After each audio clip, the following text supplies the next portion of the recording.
Hey.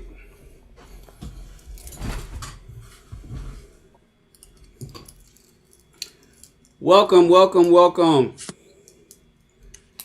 Ask a Black Man Anything. My man King is in the house. Chris is in the house. So, fellas, What's popping? can you hear me? Sir. Loud and clear. And your lighting is great, King. What you change up this time? I use my phone. Oh, it's when you on that laptop that it'd be dark. Yeah, laptop is dark, and even when I put the lamp on, it gets dark. But I use my phone. I try to use my phone for that other show, but he wants me to have it steady. But the lighting is better. What's up, OGD? What's up? What up, D? Getting ready to get our day started.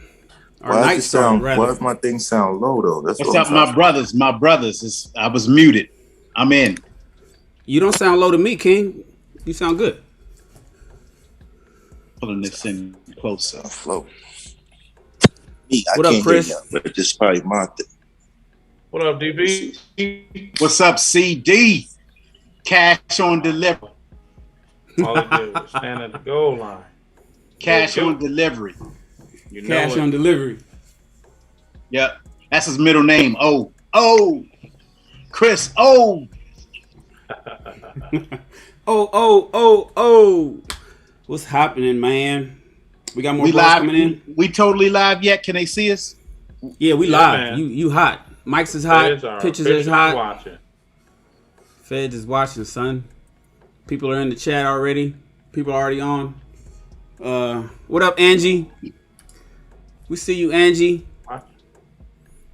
Hey, Why Tasha. can I see that it's what are we doing here? Tasha's in. I got it. Let me run over here real quick and Start the clubhouse. get Clubhouse popping.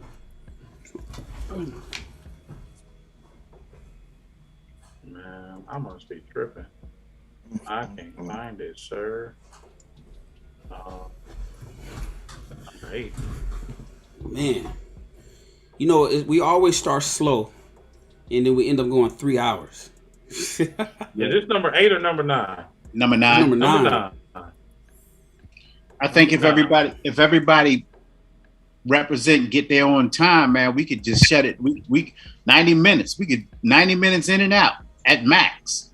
I think, yeah, we might be able to get to that point soon. I'm here for that. 90 minutes. One day. I mean, but right now, I had a yeah, young right lady now, tell I had a ex. No, I ain't gonna call her ex. I'm gonna call her a prior military former soldier. Say if you on time, you late. Yeah. absolutely. If a leader's on time, I remember then the that. leader is late. Yeah, that's the that's the leader's on time. time. That's what you got to recite. You The know, leader is late. we learned that. We learned that in the present. I'm gonna flip this cap around because I want them to see my eyes when I represent. Yeah, you can see my eyes now.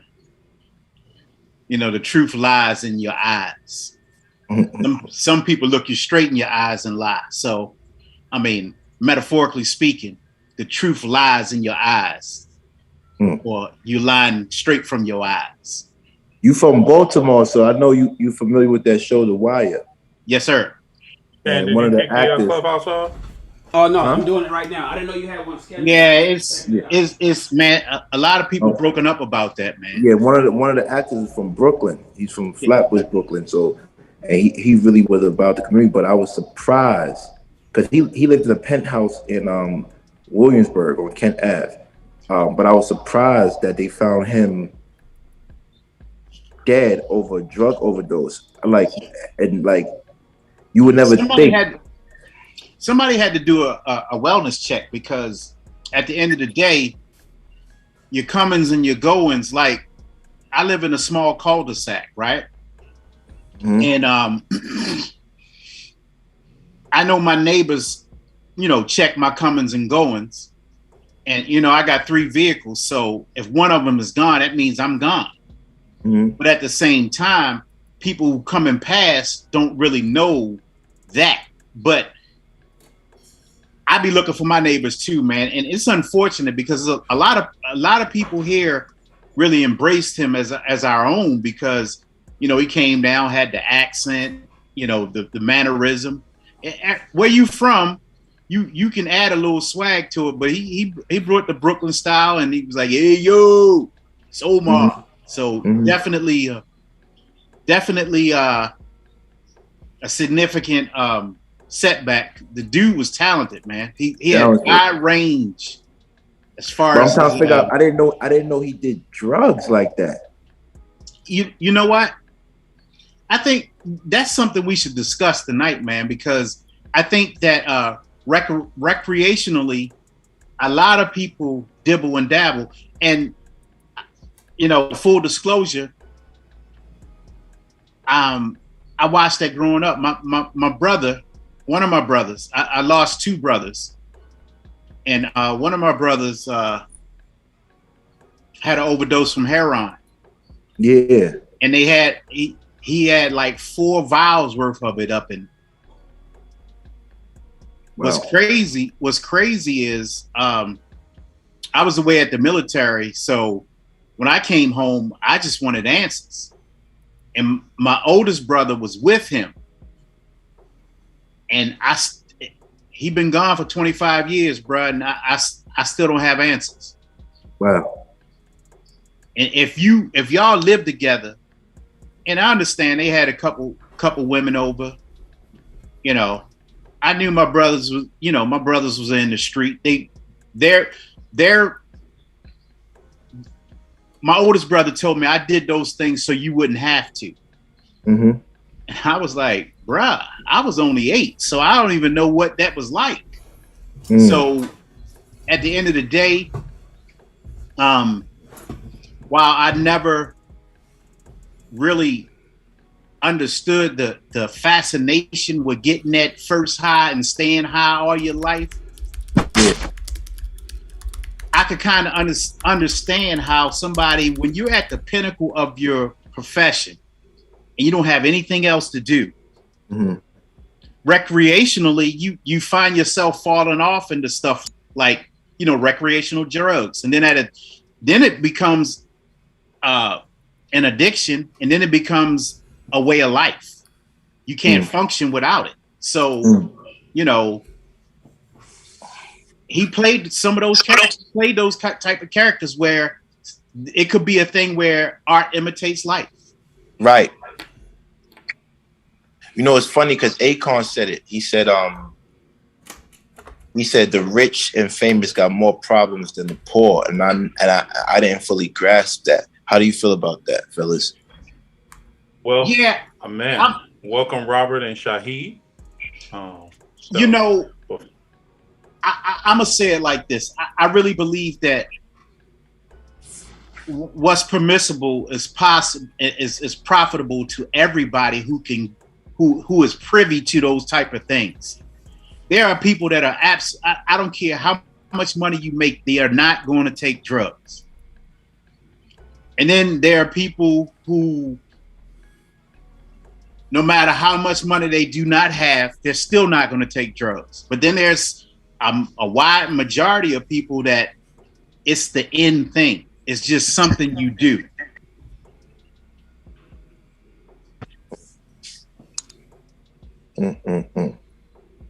So how y'all feel about that? So, the rich got more problems than the poor? I think first of all, let me welcome everybody to Ask a Black Man Anything. Before I answer that question, welcome Shan, welcome Daryl, welcome Robert, welcome Shaheed, and welcome King to Ask a Black Man Anything. You are in for a phenomenal treat tonight. The way that this platform works and the way that our room works is this way. You have moderators here on the stage, and we are here to answer all of your tough questions, relationship, family, friends, whatever it is. And what we want you to do is we want you to be able to see our beautiful faces. So Join us on Clubhouse, youtube.com join us on YouTube, youtube.com/Ask a Black Man Anything. If you're live with us on Clubhouse, just come on over. We want to welcome you and we want you to be there. Before we get to King's question, I definitely want to introduce the gentleman because we want you all to kind of get used to who we are, answering your questions a little bit about our background because we want you to see us when we want to see you. So, Daryl, Robert, King, and Shahid, let's go ahead and introduce ourselves. Yes, first off, I'm Daryl Bailey, DB from Baltimore, relationship coach, life coach, wellness coach, working on 2 books. One is a cookbook, so I'm feverishly trying to get that thing done because I like to cook. Definitely here to share fresh perspectives and chop it up with my brothers. I appreciate every Thursday when we get a chance to really come together and share with the audience and share with you guys. And I toss it to Shan. My name is Shannon Rawls, coming from Los Angeles, California. 49 years old. Talk a lot about the 2 ships. If you catch me on my podcast, you hear me talking about entrepreneurship and relationships. Love to discuss that. Come here to answer questions from a black man's perspective, from a 5 decades on this planet perspective, which is super important. That's where the wisdom comes in. I appreciate you guys having me here. And what up, King? What's going on? I just want to say what's up to everybody. This is King, your favorite trigger man. When I say trigger man, that means I'm aiming for your emotions and everything that comes with it. But I just want you to learn how to be bulletproof, emotionally bulletproof. Be bigger than your trigger. So I just want to say I'm happy I'm here. I'm forever promoting my book, Loving Life Through the Eyes of Travel. Please get it. If you want me to continue living this lifestyle of luxury, please purchase this book. I appreciate that. And also, I want everybody, when this is done or during this show, call your loved ones. Yesterday, my best friend lost his daughter, his first child, and she died at 24. He had her when he was 16, and he takes care of all his children. They're all living decent. He managed to have a kid when he was young, but was able to afford him a great lifestyle. But with all the money, he couldn't stop his daughter from having sickle cell and dying because of COVID. So it's the worst thing in the world when a parent loses their child. The worst feeling in the world. There's nothing you can say or do. So please tell your loved ones that you love them and give them a hug. And if you don't want to do that, buy them this book. Thank you. Yes, Shahid Muhammad out of Los Angeles, California, one half of the Everybody's Right podcast. Also your favorite black cowboy. One thing I noticed when I speak, I never really go into what I do as a profession and for a living. I've been a behavior counselor at the middle school, high school level for the past 11 years. So if any, got any questions pertaining to the youth and behavior or anything, I don't mind answering those questions, being that that's my expertise. So you, Robert.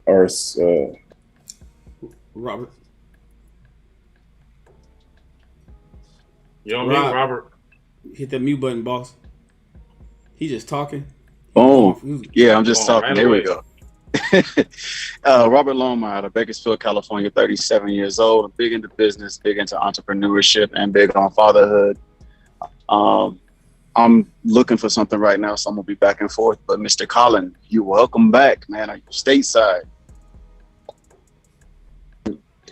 Hello, everyone.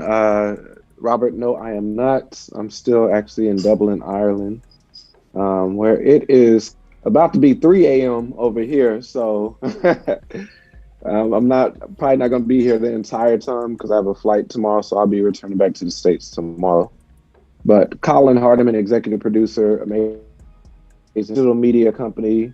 And we specialize in media coverage of events, but we're heavy in virtual events. So we create, organize, and manage virtual events for big brands and clients. But always glad to be here with the fellas. Seems like it's been a while, but glad to see y'all again and hear y'all. Man, that's dope. When I think of, I'm a geek. I'm a nerd. You know, it's the difference between geeks and nerds is nerds get paid, right? That's the only difference. So I could geek out sometimes, and sometimes I nerd out depending on what the project is. But I'm thinking, my guy Colin is in Dublin, Ireland right now. Like, can you imagine what time in history were we ever able to not just have phone calls and talk to people across the world instantly? But now my man is in Ireland. It's 3:00 in the morning, and we are all logged in and talking to each other face to face as if he was still here. I just love technology. I love humanity, and I love the way with the way us as a species is coming together to make our lives better and easier and shit. And we got our guy. He's getting ready to fly back to the States, but I didn't know because the background almost looks the same. So I'm thinking if he didn't say that he was in Ireland, I'd have been like, okay, Colin's at home. But that's what's dope about technology, man, that we're all together in our communication and being able to speak to each other instantly, just like that, live in high definition color, using, cell phones. It's crazy. Love it, man. There's the proof. There's the Dublin skyline right there. That is wild. That is I wild. still trip out on the fact. He could literally go outside and walk around the street and show us Dublin, Ireland while we chilling at home. That's amazing. And what's even crazier is that FaceTime was a thing, and I remember it. The first movie to ever broadcast FaceTime was Back to the Future 1. I don't know if you guys remember. There was a scene in Back to the Future where what's the kid's name? Michael J. Fox. Whatever the main character. Say what? Michael J. Fox. I was trying to think of his name is in the movie. Marty McFly. Marty, right? Where Marty McFly's dad was sitting in a chair and he was looking at a screen and he was talking to a guy. That guy was seeing him and he was seeing the guy. So that was the first time that FaceTime or video chat was made a thing. I'll never forget that. And when video chat actually became a thing, I was like, man, they actually broadcasted many, many years ago, many moons ago, back when I was a kid watching a movie. And who would have thought that would have actually been a thing once we got there? With that being said, my name is Chris Davis, host of the Ask a Black Man Anything YouTube show and podcast on Clubhouse. This is my book, The Edge of Greatness. You can currently find it on Amazon and on my link on my Instagram bio. Want to welcome you to Ask a Black Man Anything. We definitely want you all to be here and be around and join us on our show. And here's how you interact with the show. You may have a question. You may hear something that you liked or that you didn't like. And you may want to ask a question about that. You want to join us at youtube.com/askablackmananything. And then you want to click the link that goes to our page and then join us live here on YouTube. That link is join.aabma.live, and you'll be able to pose a question and come up and ask us. And we'll give you our honest feedback. We'll talk to you. You'll see our faces, and we'll be happy to have you. I want to definitely send a special thank you, Colin, for showing up. We have no idea what kind of jet lag and what kind of things you're experiencing over in Dublin, other than your great stories. But thank you so much for being with us, because man, we appreciate you for being part of the crew, for always being with us, man. We appreciate that. No problem. I got to tell y'all really quick. I purposely rented a rental car that's a manual, but the steering wheel's on the right side here, and you drive on the opposite side. So Chris, I know you was watching my stories, but that first 20, 30 minutes of driving was nerve-wracking. You wanted to go to the other side of the street. Oh, yeah. And I did that a couple of times when I turned on the street. And I'm like going head on with another car. I'm like, oh, I'm sorry. My bad. So be careful. So, yeah. Be careful. I lost one of my childhood best friends, right out of high school. This is 30, 40, however old I am, 30 years ago. I was in Army. He was in the Air Force. Or did I even go to the Army yet? I'm not sure if I went to the Army yet, but he was in the Air Force, and then he had went overseas, and he was driving, got confused, got in the wrong lane, head-on collision, killed instantly. Guy I went to high school with, man. So I want you to be careful out there when you drive. Very sorry to hear that. Yeah, well, that's 30 years ago. The point is, it's about you. I want you to be safe because it'll confuse you, and you'll just jump over there. Next thing you know, you smacking head-on with a semi-truck or something like that. So I'm very sorry to hear about your friend, Shen. But thank you. I appreciate that.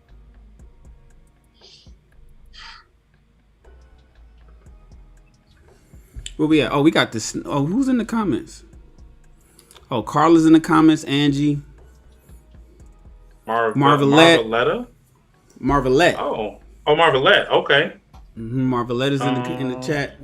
And King, thank you for sharing that information, man. I'm my condolences to you. Losing someone, whether regardless of whether they're cousins, family, friends, or what have you.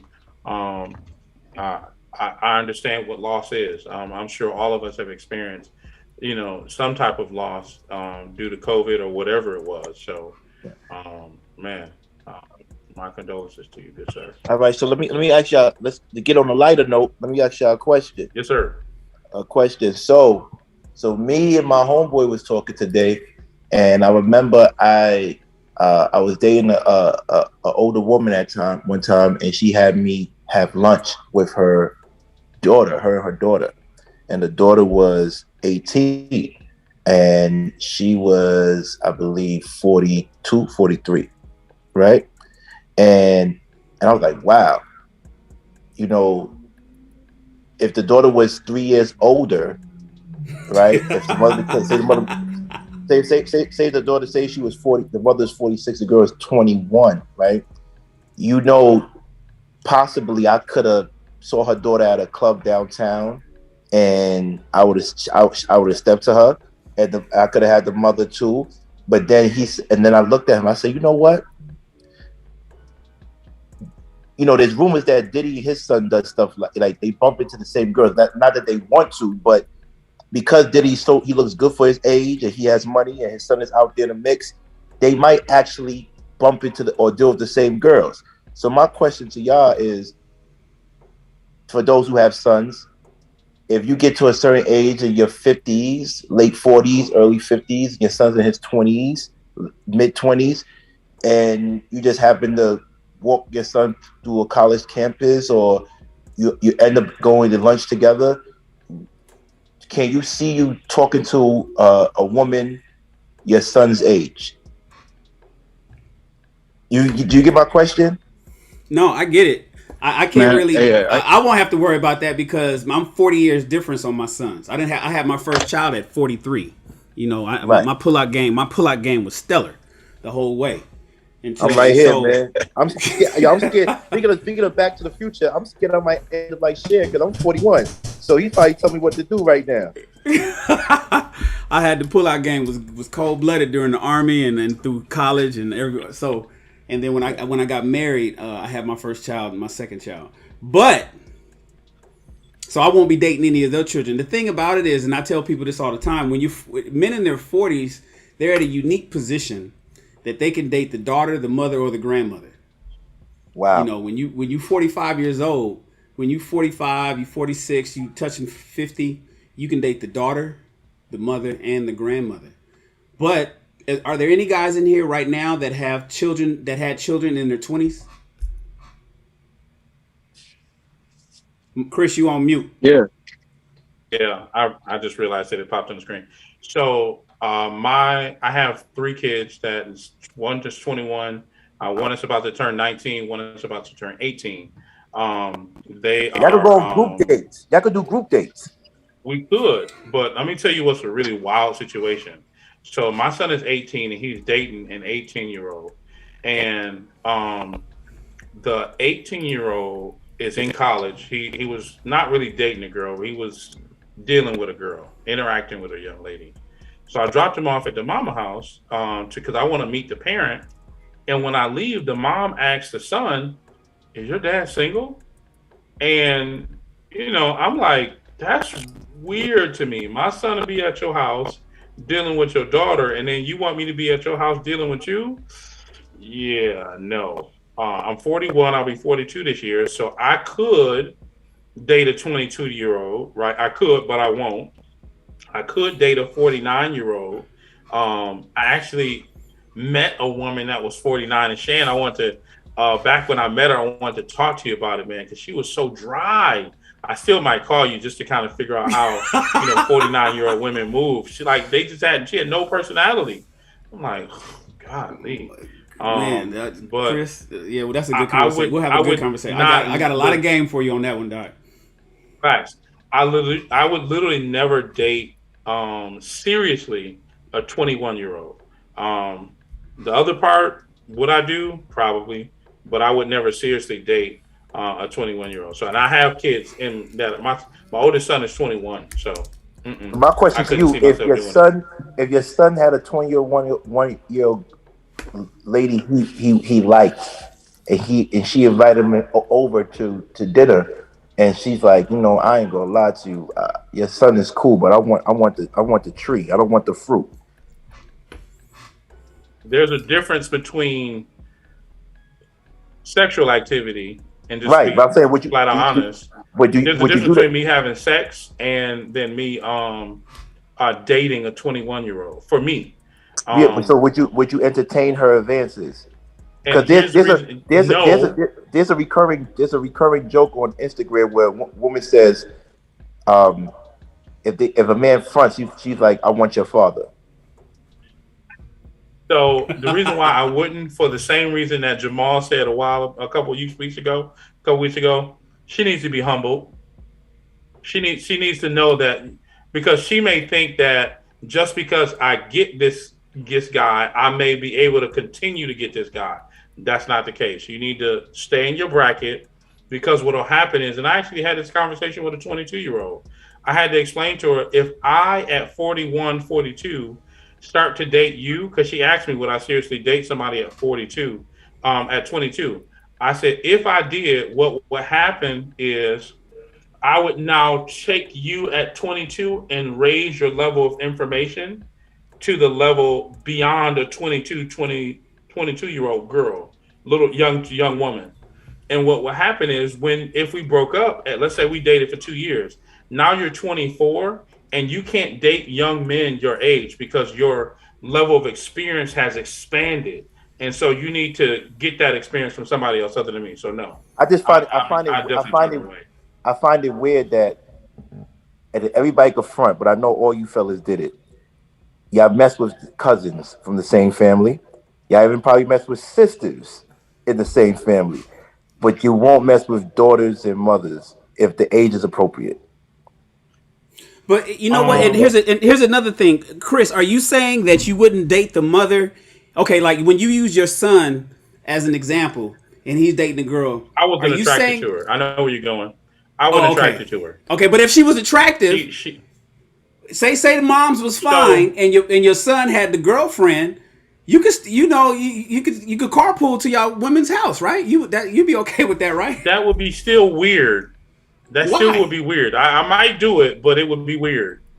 I don't logistically can't, like, in my mind, because now, let's say the mother and the daughter are talking about, the mother's trying to put the daughter on game. Well, is he doing this? How does he treating you? Is he taking care of you in the bedroom? Now I got to put my son on game on how to become a killer in the bedroom. That's too much. That's too much. I'd rather just... Come on, man. That's next level birds and bees talk. Yes, son. He'd love to hear that from Pop. Thing. When my son goes to college, I'll make him a killer, right? I'll make him an assassin, but not right now in high school. He's got to graduate from high school first. He needs to grow yet. You know what I mean? He needs to experience life, and he needs to experience a woman from Texas and from Jersey and from Cali. He needs to experience all of that without my input. That's just where I am. I'm not touching this. Yeah, I don't. Go ahead. It's too much work. I'm not doing it. At the end of the day, I have a certain set of principles, a little protocol. That's too much age gap for me. I'm not built like that. With the scenarios that are given, I'm not seeing any possible outcome that would be any good for my son. If I'm dating, like for the first one of the scenarios King came up with, if a woman says, she don't want the fruit, she don't want the tree, what I'm gonna do with my son? My son the one who brought her over there, so why would I even entertain that? For one, that's gonna affect his mentality towards me and towards her and towards the outlook of relationship in general. And then when it comes to the other scenario, the weirdness of that, there's no way that if my son truly falls in love with this woman, is like, you know what, I want to try to have a serious relationship with her.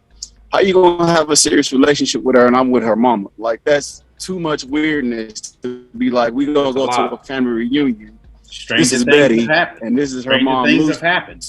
Oh, yeah, that's way too much. Like I've seen it. I understand. I can understand it happen. Matter of fact, I know a female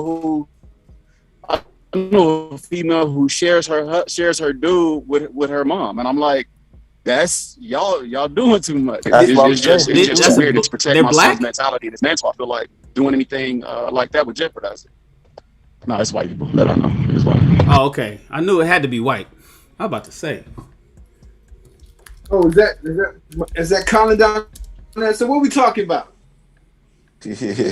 Wes, we talk about the fact that at certain ages, like my age, your age, we're able to date the daughter, the mother, and the grandmother without it being looking awkward, right?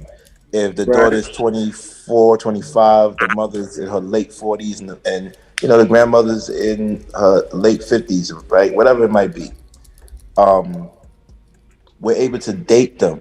So he said, some people are saying they won't do it because this seems awkward. But I've seen it happen even with celebrities like Puffy and his son, where is that, like they said, allegedly they both had Lori. Allegedly, I don't believe that. So we're not talking about age. We're talking about literally, would someone date their son's girlfriend? Not date, but have experiences with because I see many times women say, I would talk to your father, Right. Yeah, I would never go down that road as far as someone that one of my sons was interested in or started dating. I wouldn't go down that road of no matter how much interest she had in me, of indulging in that. But to some of the other points you spoke about, I have what's the word? I have had experiences with cousins. I think you mentioned cousins. I've had it with sisters. Yeah. Knowingly and unknowingly. Knowingly. Oh yeah, for sure. Yeah. And that's none wrong.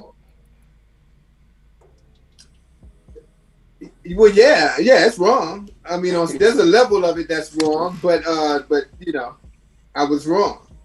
Yeah, I don't have. Go ahead, Shaheed.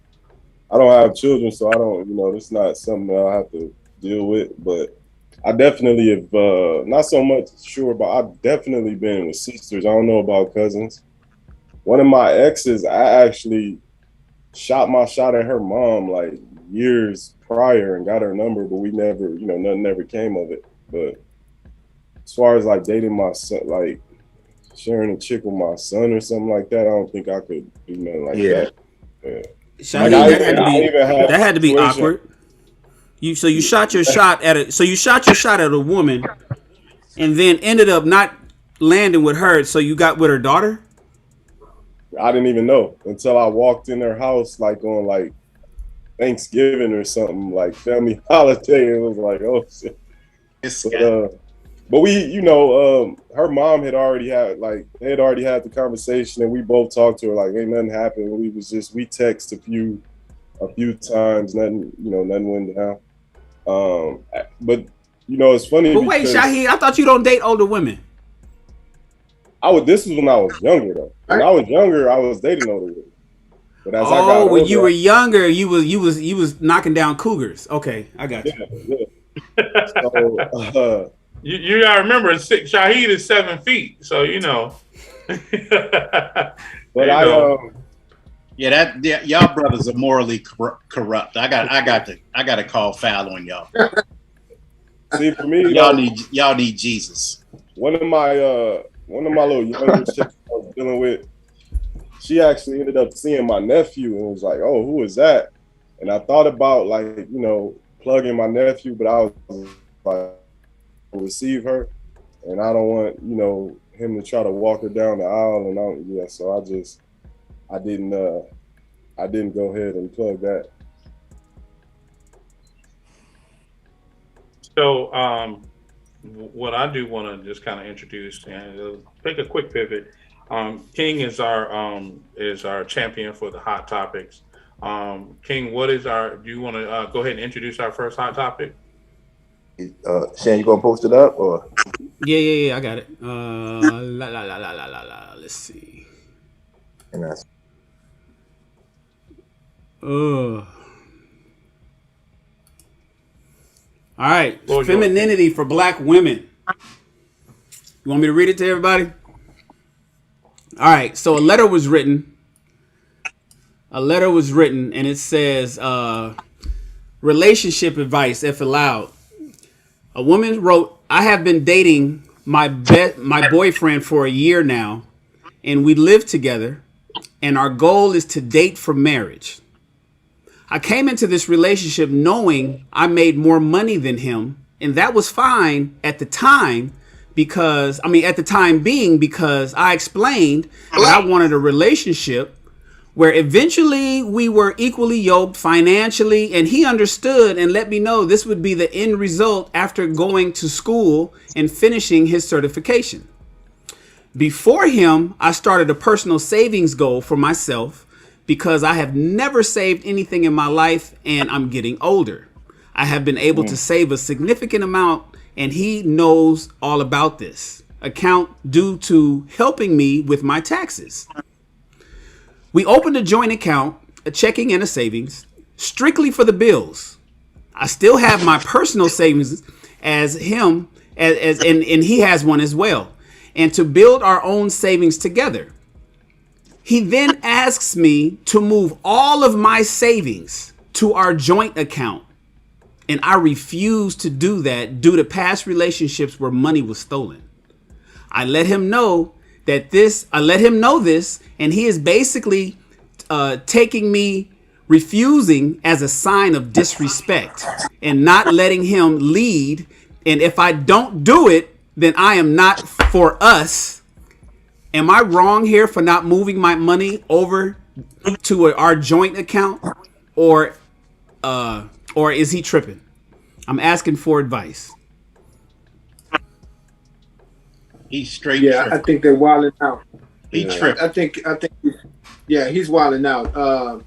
I think just the whole joint account is premature. I'm all for joint accounts, but it's premature if you're not married.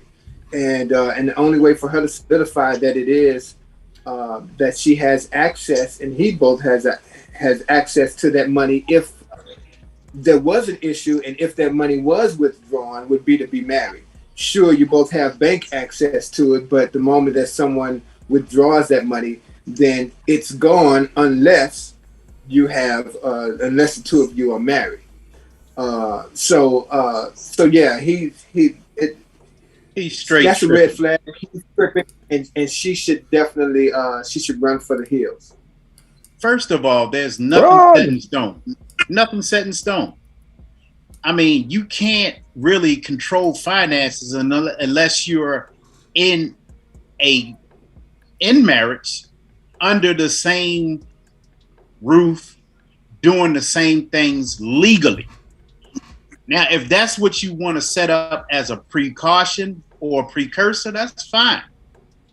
But I don't think it's disrespectful at all. But he's straight tripping. And matter of fact, I'm not doing anything joint until I get married. So Everybody is hit it? it the nail on. Everybody hit the nail on the head.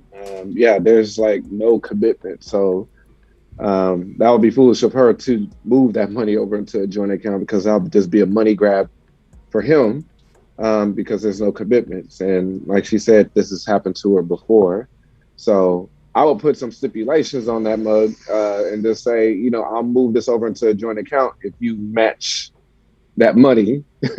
You bring the same amount of money, and we'll both merge our money into those accounts and everything. But he if he's not bringing anything into that account, she's bringing a buttload of money, then yeah, that would be stupid on her to do that. So I agree Well, with Daryl and Wes. she's already saved a humongous amount from the story, so automatically he's not matching. She was saving a whole bunch of money. He wasn't making money at the time like she was, so she's coming in with 100,000 in savings, and he's trying to jump in that 100,000 with like 10. He's trying to come in at 10% and trying to say, you know what, that's all. I'm married at this point, so you hella tripping. Is my mic better? Yeah. Nah. It's not your mic, it's your connection. It's your internet connection, bro. Yeah, It's putting you I'm in honest. Go ahead, King. Yeah, I was gonna be honest. Like, I'm for joint accounts. I'm for being able to actually trust your wife. You feel me, or your husband. So I'm for that. However, if it's before marriage and he was adamant about putting it in a joint account, another stipulation that could have been considered is we can't withdraw or take money unless we both sign off on a withdrawal. And you could make that out, but I don't know if you could do 100,000, but you could actually make, okay, I have to sign off on it before it happens, or we can't take it out. So then that's barriers to someone just taking the money and going. And it should be no ATM card. It should be something where that you have to go into the bank together to sign off on it. No ATM card, so she doesn't worry about somebody taking her money. But that is something that people need to be careful of, especially money within relationships, because that's a big issue. To take someone's money without their permission is grounds for leaving them. You feel me? You're saying joint. So what? I mean, are you really taking what's yours or not yours when it's joint? When the actual premise is joint? Yeah, it is because if it's joint, that means it has to be a collective decision. If you taking money without and doing something that you didn't let me know, and it's from a joint account that's supposed to benefit us, you're wrong. You know what? Let me say this real quick. This scenario actually happens more than everyone thinks, because what happens is, the woman, just to not offend the man, because obviously he feels like he's offended, because hey, you're not respecting me as the head. Women, to not cause discourse or anything within a relationship, they'll move a specific amount of money into that joint account, but it ain't the full amount. They'll open secret accounts and stash away the other. I've heard that so many times. I've heard that so many times where it's just like there's a secret account stashed somewhere, whether it ended in divorce or a death. They found out that there was like a secret account and everything, which I want to ask the fellas that question. If you find that out, is that just as disrespectful, or would you be mad about that, whether it's a divorce or, God forbid, it's a death, you lose your spouse to death or something like that, and then you find out there's a secret account that they never told you about with tons of money in there? Yeah, they call that mad money. I think it is. You said tons. That's called historically. That's what black women specifically, they call that mad money. Right. They say, and women teach, older women teach women, in generations after them about stashing up a little bit, and that's what Shawnee O'Neal did to Shaq. That was one of the root causes of the divorce. When Shaq found out that Shawnee had amassed $5 million of mad money over in a secret account that she was just siphoning, she was basically just skimming the till on the home savings accounts, and she stacked up $5 million, and Shaq was like, "What the hell?" So, that's that mad money. And that's crazy because to have all those kids by Shaq, who's essentially if not close to being a billionaire, right? If not already, with all his investments and savings and cash flow, that just shows that, to me, it's hard for me to trust women, especially with finances. It's very hard for me to trust.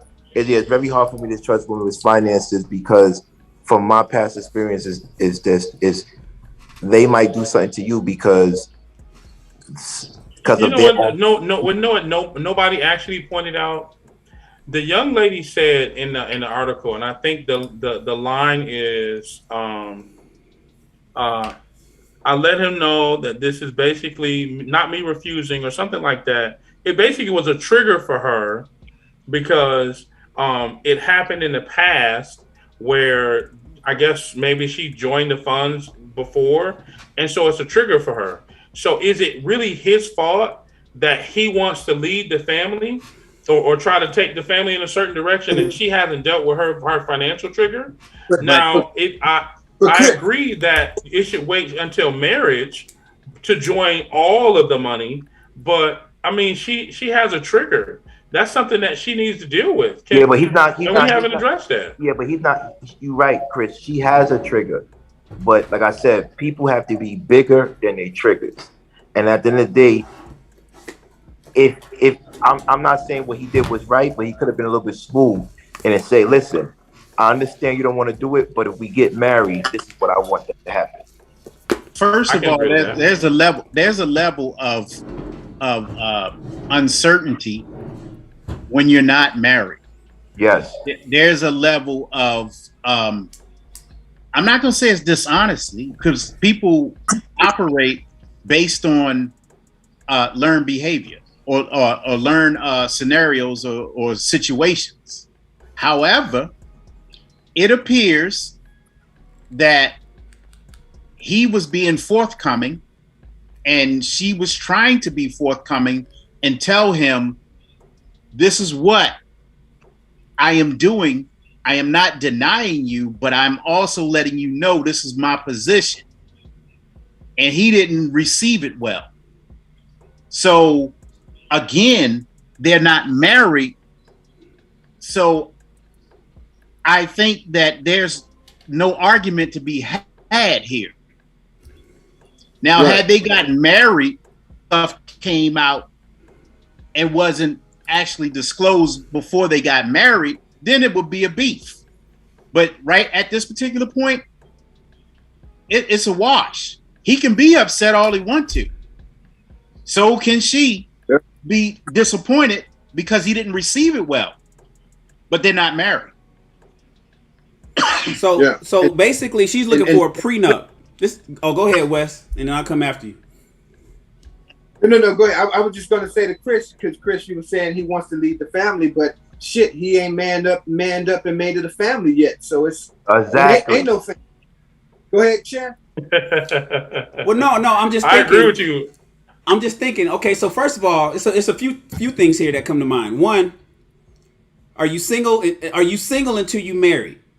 Is everybody adopting the idea that even if you were in a committed relationship, boyfriend, girlfriend, live together, you've been together, common law, 10 years, if you're not married, you're still single? That's what it sounds like everybody's subscribing to. So there ain't no middle ground. There ain't no committed relationship or that's my soulmate or, that's my life partner. It's either single or married, because everybody's philosophy that you guys are giving me right here is marriage is the litmus test. That's the defining moment. That's the threshold. I've been saying that, Shan. If everybody knows me from the beginning, I always say, if you're not married, you're single. Now you could be considerate, like you have a living girlfriend or whatever, a living boyfriend. You could be considerate and not bring nobody inside the house to have sex with and do certain things, but you are not married. That's it, and you're single. There's nothing stopping you from doing anything. There's no legal repercussions. Right. For doing there's no what legal you want protections. to do. The law, as far as the law is concerned, there's no checkbox that says boyfriend. There's no checkbox that says bae. That motherfucker says married or single, right? All right, I got you. Now the next thing is what she's basically saying is, I'm looking for a boyfriend girlfriend prenup. Basically, I made this money before I met you. So to me, it's almost like even if they were married, she would probably have a concern. But are you brothers saying that, say for instance, let's give it, because she didn't give a number, she said significant. So let's do average. Let's say she amassed 200,000. You know, let's round it up. Let's say 100,000. She saved up 100 grand before she met this dude. She met this guy. He ain't got no money. He's check to check. He got a bank account with $500 in it, and they're working it out. And she opened up her books to him because she said that he did her taxes. So he did her taxes, and that's when he discovered that she had 100 grand. But you know what? We went to the bank as boyfriend and girlfriend, not married. But we went to the bank as boyfriend and girlfriend. We opened up joint because remember her opening sentence is, I have been dating him for a year and we live together, and our goal is to date for marriage. That's her opening statement. So they're in a marriage mindset, and I guess they're trying to set shit up before they actually jump the broom, which is kind of putting the carriage before the horse. But nevertheless, she got 100 grand, he got 1,000. So she got 100 times more money than he got. When they get married, are you brothers all saying that money should then go to a joint account, or should she be able to keep her 100,000 even if they get married? Who earned the money? Because then that's the case. You guys are telling me y'all don't believe in prenups. Wait. Who earned that money? She did, earned her money. She earned her bread. So that money belongs to her. So she could decide if she wants to join it. She doesn't have to do it. It's up to her. But here's what I want to throw out to you fellas. When you get into a marriage, it's a lot of times you have to buy property together, right? And she was going to use that 100,000 to help buy that property. And this is where people get messed up. Just because she would have put the money down for the 20% down, he still would have had to help maintain the mortgage, right? It's still a partnership.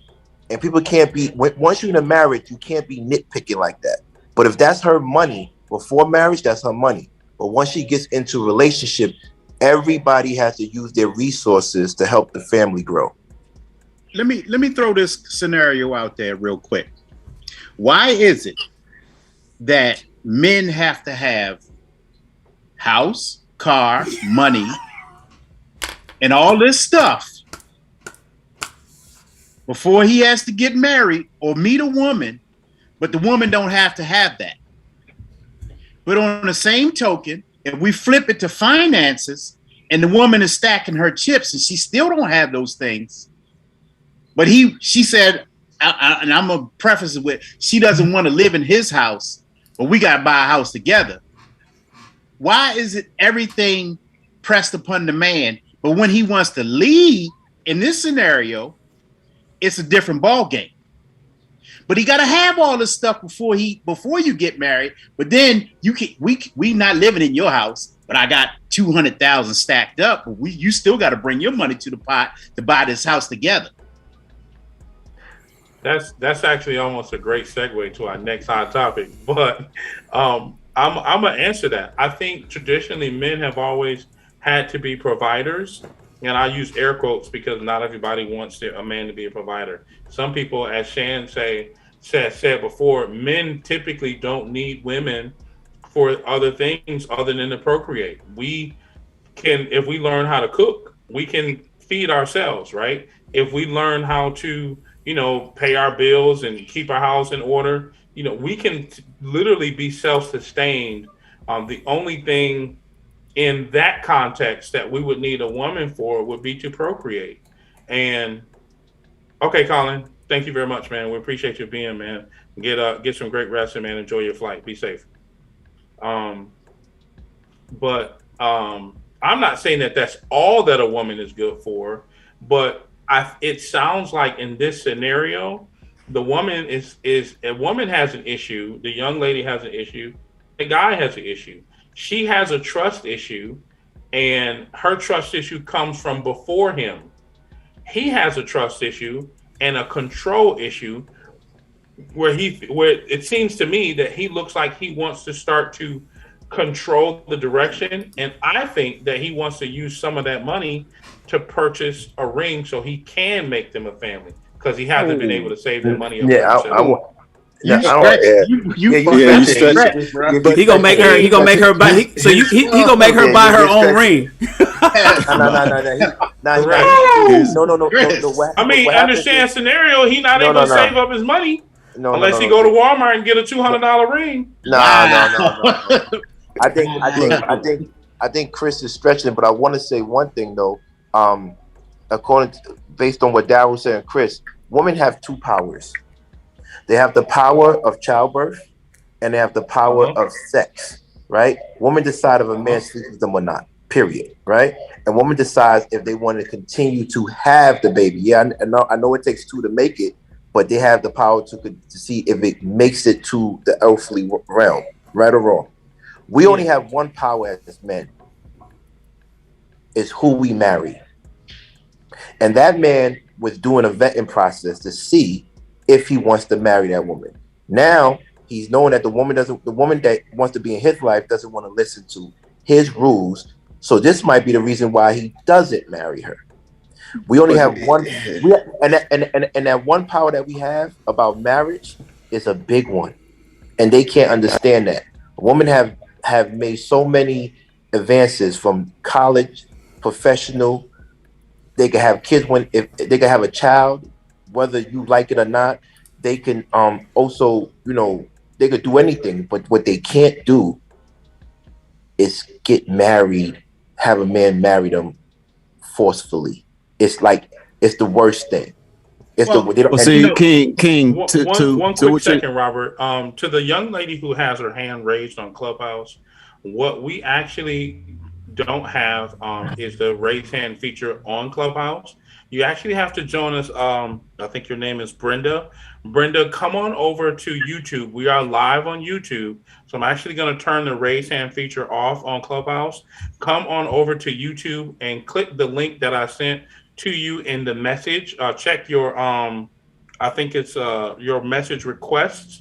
And then click that link or go to youtube.com/askablackmananything. Make sure you subscribe to the page, and then you'll be able to click the link and you'll be able to come onto the stage, interact with. We definitely want to hear your comments, Brenda Warren. So we look forward to you joining us on the stage in just a few moments. Go ahead, Robert. Stage yours. See, here's the thing, King. The thing is, we don't know everything that's going on with the scenario. To me, if he wanted to lead the household and he wanted to do things, he would present it in a way that she knows that her money's going to be safe. So if it's like, we're going to do this with the money, this is what our ideal is with the money, she's more likely in a marriage or even in a boyfriend girlfriend situation to be like, you know what, I can see the direction we're heading. I like the way it's going to work. I have this business ideal. I don't even need the money. I just need to show that we have this money in the bank. I just need to show that we have this certain net worth in certain situations. Right. So if it's presented in a way that she feels protected, that she can actually trust, because obviously we all kind of agree that her trust level has been altered due to her past experiences, which to me, it should be altered anyway, because if you're not married, joining your money without any of the ideals, like King was saying, y'all both got to sign for it and all that, without any of that, that's a big risk. But if it's presented in a way, hey, you know what, I have these business ideals, this is what I'm trying to do, this is my leadership, this is me showing you exactly how we're going to work with your money to build more, then it's more likely that she'd be like, okay, let's see how this goes. It's more easy to say, you know what, I can trust you with my money, rather than just to say, we need to have joint bank accounts, unexplained as to why, and just trust me. You're supposed to be able to trust me. If I'm supposed to be able to lead the household, I'm supposed to be able to guide the direction. I tell one of my friends in particular all the time, his lady doesn't necessarily like listening to his business ideals and all this, because it's just an ideal. It's just a thought, but there hasn't actually been any research behind it. You cannot articulate to her exactly what the ideal is. So why is it something that can be trusted? You know what I mean? I can tell all y'all right now, tomorrow I'm gonna start an airplane company. And if I don't give y'all any basis on it, ain't neither one of y'all gonna be like, you know what, I'll invest my time or energy or money behind it. Matter of fact, don't even talk to me about it, because you don't have any resources. You don't have any knowledge of it, you know? Right. So yeah, I think though, when we say we said she was skeptical coming into the situation. You know, she had some reservations.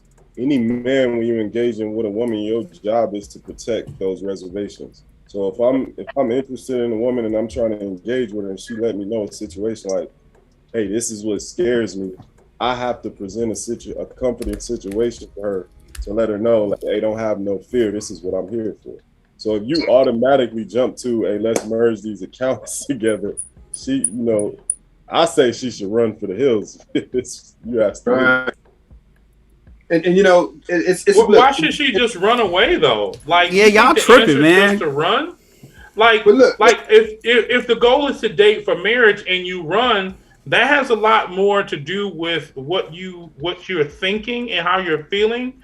Then you really don't want to date for marriage when you run away at the very sign of something that could be wrong instead of sitting and having a conversation. That's a conversation. She is really bothered and hurt by whoever did her wrong, and she needs to be able to say, hey, listen, I want to move the money, but here's where I am. This happened to me before, and I'm not saying that you are this guy, but this is why I have reservations. So if you can show me a plan, then, or let's, or as some of the other fellas said, let's go ahead and make a family. Let's go ahead and get married. If that's on the table, if that's where we are, then let's move towards that. Then I have no problem letting you lead the finances or whatever that conversation is. Go ahead, Wes. Chris, so check this out. So you're talking about the whole here's the problem. If she has to say all of that, then she's leading the relationship. The leadership comes with him. And so context matters. The fact that he didn't have the leadership skills nor the intellect to here's what he should just know, that it would cause some sort of insecurity in any woman if you ask her for that, but you haven't asked for her hand in marriage, and you're asking her for a lump sum. Just like any woman should have the sense to know if you're asking a man for his money, but you're not asking for, like, just having the perception of not understanding how people will take it means that he's lacking some intellect. He's lacking some emotional intelligence. And most importantly, that in itself shows a sign of lack of leadership, that he would even go there. And if he wants the money and he wants it for a business or whatever the case is, before the marriage comes the proposal. Before the marriage comes the engagement. He doesn't even have the foresight to know that let me make a step before I make this dumbass request. So therefore, he's showing that he has very little leadership skills because he can't even lead her to the well in a way which she feels comfortable. Like, that's just common sense. Even if he was playing her, he don't even have the playwright skills to scam her right. So in all scenarios, the bottom line is he didn't make her feel safe. That shows a lack of leadership. Listen. And he's asking for that's a big ask with no marriage. Yeah. Go for it, brother. Yeah, but you know what? My issue real quick is y'all are coming down on this brother, and we heard her side of the story. Right. See, y'all everybody gone here. I wish Chris and them was in here. Y'all coming down, and I'm here. She wrote this, or she wrote this. She wrote this. What did he say? Here's the reason why. So y'all calling him he don't have the foresight, and he don't know how to. He has poor communication skills and all this shit. And she wrote this article. I want to hear what this brother say, because what I do know is that they live together every night. They pay the same rent or mortgage at the same house. I know another thing, and so I know, you know what I'm saying? I know he got her before marriage to go open a bank account. I do know that they have intentions on getting married. It ain't like he's just some dude that's swinging in the streets and she just met him. They've been together for a year. And so when you lead with that, I'm thinking that this dude is solid. But then she goes into her feelings. Y'all are making assumptions on this brother based on this woman's feelings, and we know what feelings do when it comes to women. I'm paying attention to what she said. I'm paying attention to what she said and why she said what she Right, said. but you got to understand who's saying it. I understand that, but here's the thing. here's the thing. Like, okay, so there's two things I was going to say. When Wes was talking, I was going to say a leader doesn't always have to force to lead. So from her presentation, and it is her presentation, it's like a forceful thing. It's like, this is what we're going to do.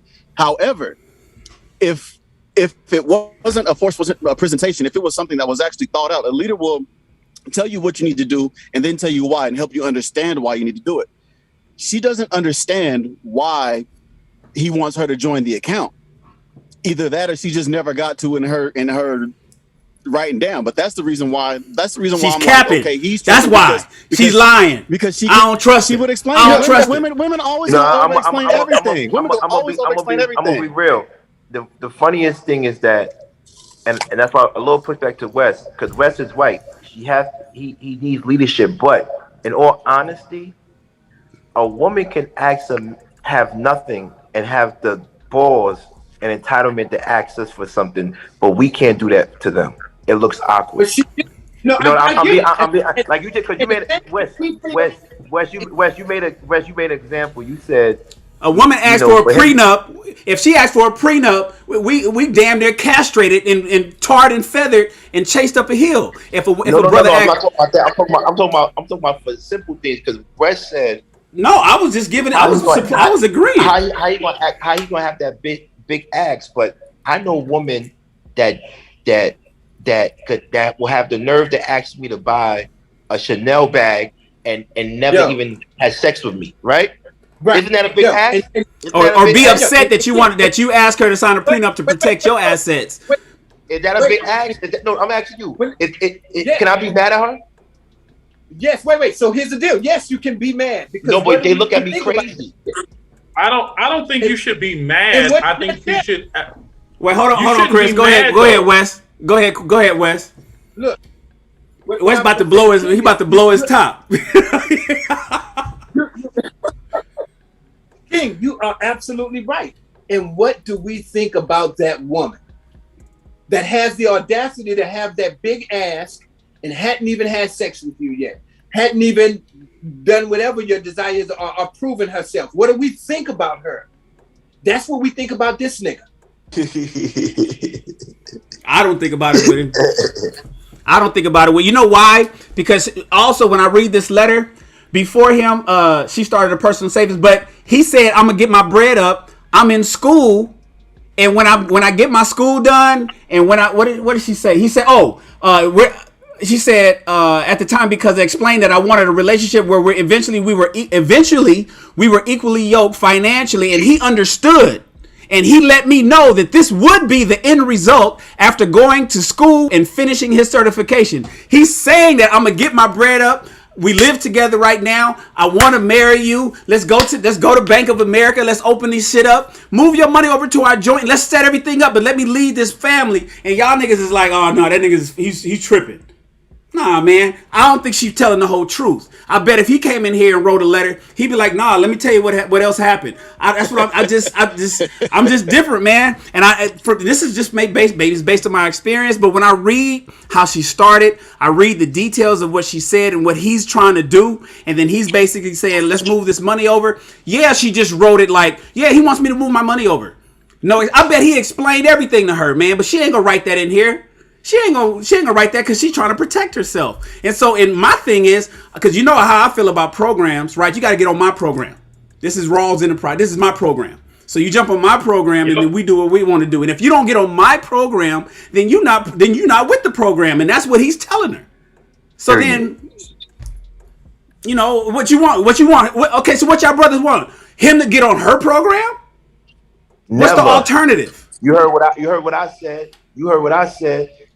What's the alternative, Wes? I hear you, King. Me and you, we dark side. I'm asking Wes and Robert, these niggas that's on the fence. I want to know, what do you suggest? That he gets on her program? That's exactly what it sounds like. Since I bring the money, you need to get on my program. No, but what'll probably end up happening, she might even try to emasculate him. I brought this money to the table. That's what I'm saying, Chris. Chris, right. We're not doing that. We're not doing that because if it's the other way around, she's gonna say, "Well, that's what you're supposed to do."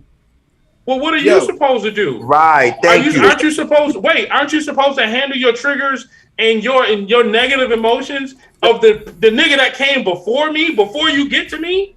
And if you not, why you here trying to build me up? Like, aren't we supposed to? Women always jump into, I want to do what I could build with. Well, he trying to build. Yeah. Listen, you ain't got to move the whole money. Move a fourth of it. See how he moves. Like, don't just give him the whole lump sum. Give him something. Give a guy something to work with, because look, he it's probably his apartment or a house or whatever. His name on the lease. She ain't gonna mention that though. Nope. But the problem is that. So you talked about emasculate. Well, he emasculated himself by making that ask before he. Come on. And no, then you said, no way.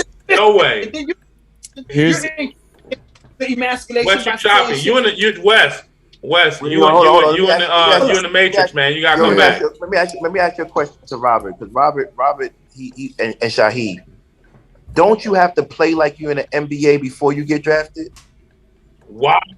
Oh. You got to be a wife before you become one. Right. You get what I'm saying? You got to play like you in the NBA before you even get drafted. Hey, Muna Ibrahim in the chat. You got to be a wife.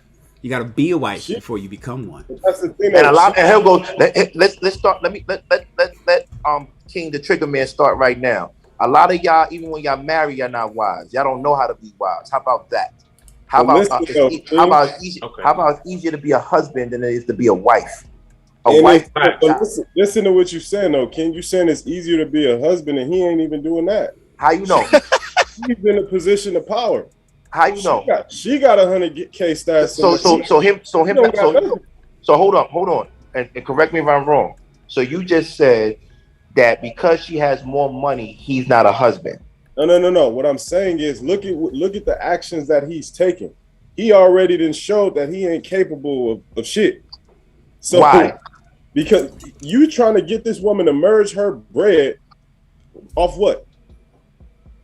No, the program he's putting together. He's putting together a whole program. They live together. He said he's going to school. No. No matter what the reason is, right? No matter what reason, because we don't know the reason. We don't know what she said. But no matter what it is, we deal with women that believe in collaboration and not combativeness. So she needs to be under his program, right? That's the thing. That's what y'all missing. What program do we? Where's the program? No, but hold on. No, listen, me, if I have a woman and she needs to do what I say because I have the best interest for her. Now she does it, and like I said, it's easier to be a husband than to be a wife. Because what happens is you don't need money to be a husband. You need money to be a provider. Y'all know why y'all running into combative people though? Hold on, let me finish. You know, the Prophet Muhammad's first wife was Khadijah. Right. She was richer than him. Let's talk about it. Let's talk about it. She was richer than him. Exactly. But who was? But she respected his spiritual prowess and his knowledge.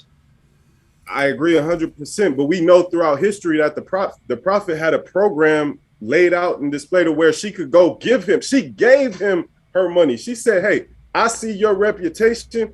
Take this money and go build." That's it. But let me ask you a question.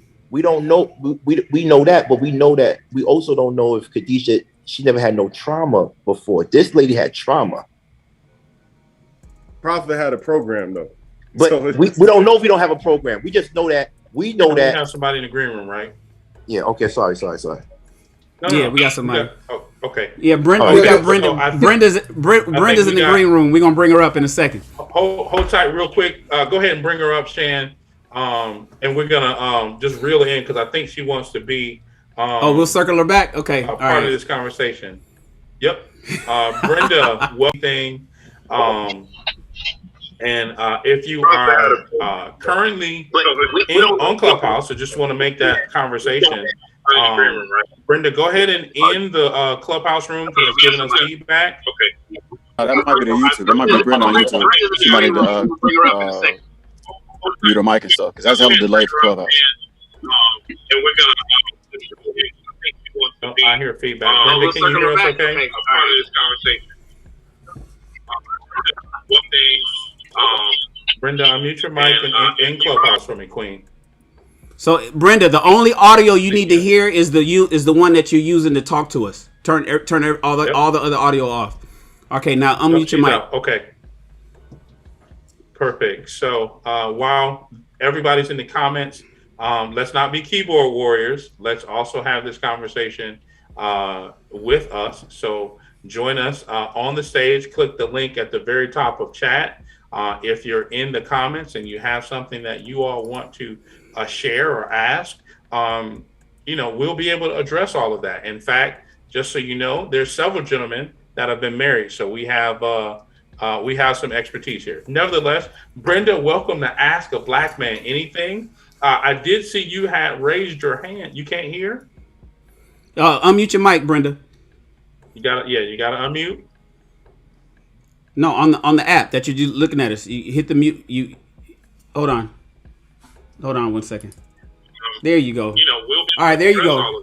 Can you guys hear me now? We can hear you perfectly fine. So let me do this introduction again. Brenda, welcome to Ask a Black Man Anything. Thank you so much for joining us here. We are delighted to have you join this conversation because it's definitely a good one. So I saw you raise your hand on Clubhouse. They are loving your hair in the comments. So welcome to Ask a Black Man Anything.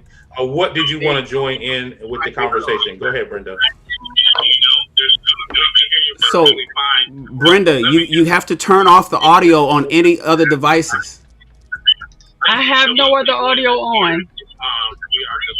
We hear it. We hear it coming through. What are you listening to us on? Do you have it on YouTube? Everything's off. It's on YouTube. Oh no, turn YouTube off, love. Okay.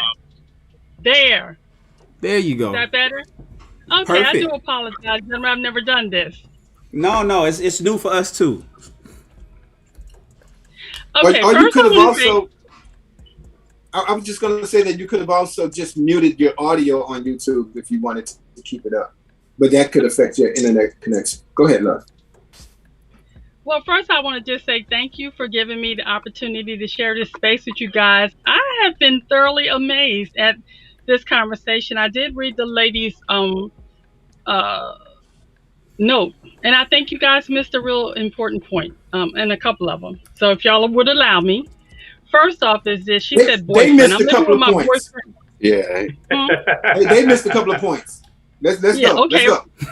Some people missed. Okay, first off, she said she's living with her boyfriend for a year. She said, and she used the terminology I said, I wanted us to be equally yoked financially. I'm going, okay, so she's kind of not even living with her own standards. She's had some standards, but she decided to separate them in the guise of, I want to be married, so I'm going to give this guy wife duties, and I don't have a ring. Okay, she also talked about hers and his, and her unwillingness to combine them, which shows she has a lack of trust for his authority. Even if it's just... I didn't miss that. I brought that up already. No, I heard you say that. But the problem for me is that a lot of women make this mistake where they will move in with the man and start providing half-wife duties, thinking if they hold back some of it, they're going to get all of it, which is really a hot mess in itself. But the part about the money, I heard y'all talk about the prenup if it was a guy. Now, I know society says, if a guy comes with a lot of money, he should do the prenup so that the girl don't take it all. And I don't have a problem with a woman who has all the money and wants to do a prenup. And I say it should be good. It shouldn't be a double standard. If a woman has more money and she's decided this, then she has to protect herself, because the reality, you gentlemen know, just like either one of them at this point, because they are boyfriend and girlfriend, not husband and wife, either one of them can leave. If she gave him access to her full amount of the money right now and he decides to blow through, which a lot of the women that I coach have this happen. They use their emotion instead of their common sense. They're giving boyfriends access to their assets. And then when they run through, they leave. If you are planning on getting married and you have that, I tell the women that I coach, do not give the man access to your money. until you're married. But once you become married, it is ours. It's not his. I have made more money than the husband. I've been married 3 times. Um, and I've always made more money than my husband. But once I was married, I didn't hold back my financial situation because I understand submission. And for those ladies that's listening, don't come for me because I understand submission. It's not a dirty word. You cannot expect to marry a man and then decide that you set the vision for the house. That's not how it's supposed to work. There should be Exactly. a head of a household. You can't have both. And I heard you guys talking about this, and for me, what I'm hearing is simply this: this young woman compromised her values to start living. She's lived with a man for a year that didn't know she had $200,000 in the bank, but she's talking about she wants to marry. They're dating for marriage. It's all kind of jacked up, and y'all know this. But however you look at it, the simple thing is, until you are married, there should, in my opinion, should be no combining of the assets. But if you say you're deciding that this is a plan y'all can lay out for that happening once you got married, if that's what you want to do. But once you get married, women that hold their financial abilities or capabilities over their husband, they are setting their marriage up for failure. You know, it's something that I see done a lot because I hear all the women talking about how their boss is and they're doing this and stuff like that. For me right now, I tell all the women, why are you talking about you want to be a wife? You can't even boil water. You can't manage your funds. If you're talking about you want to have a king in your life, kings have kingdoms. Kingdoms need to be managed, which means you need to be able to manage it. When he goes away and does something, he needs to know that when he comes back, the kingdom didn't fall apart because you don't know how to manage the assets he put in your control. For me, I'm teaching women to be financially, physically, emotionally, socially, and physically fit as they prepare to go into marriage because they got to be good stewards and be able to handle it. I am debt free except for my mortgage, and in 3 years, my 30-year mortgage will be paid off. That was a conscious thing to do that. I didn't always do that. I had to do the work to figure out how do I bring something to the table and that makes it of value. So if a man met me now, what has been happening, and I hear you guys talking about this, which I think is amazing, when they do find women like me that don't owe anything or whatever, because one of the gentlemen said all we need women for is procreation, which I thought was kind of funny. Um, the reality is we need each other for companionship. I would think that some of you, I don't know what your faith or beliefs are, but I would think that some of you would want a woman that could pray you through, a woman that could handle the assets you put in her hand, that she's not going to go buy all these purses, shoes, and stuff when you leave your house and you do have a joint account. So my whole thing that I'm just hearing as I heard you guys bantering about, it may not be that that gentleman doesn't have leadership. He just simply maybe now trying to establish that with her. Just say for the sake of argument that this is a good guy that really has her best interest at heart, and he's trying to establish a joint account for the purpose of really solidifying where they're going. In my mind, if he's truly a good guy, he would understand her resistance to put her assets in his hand at the boyfriend point and say, I understand your fear of that. So let's do this. You hold that. But he needs to get clear before he marries her is once we're married, are you willing to understand that what is yours is mine? She's going to tell him, because women, we can't help it. We're going to tell you the truth. And if she says, well, no, even once we get married, I want that money to be mine, she is the wrong woman for him because she doesn't have his vision. Because when you're talking about getting married, that was my exact point. Hold on. So wait, hold on. So listen, Brenda, that makes sense. Now, when we were talking about the men don't need women for anything other than procreation, that was at the primal level. Everybody wants companionship. Everybody wants somebody to talk to.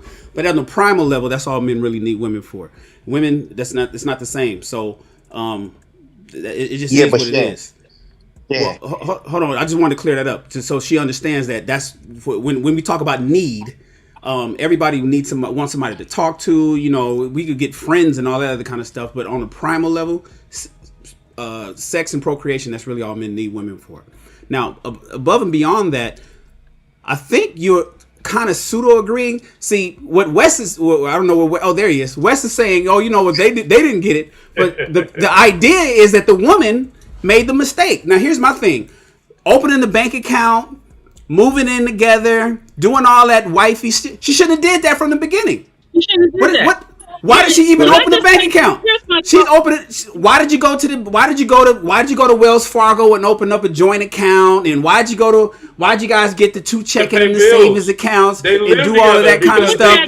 Yeah, but that was her problem. She should have never done that. She should have never done that. Done none of that. And let me tell you why I said she shouldn't. But Wes is blaming the man.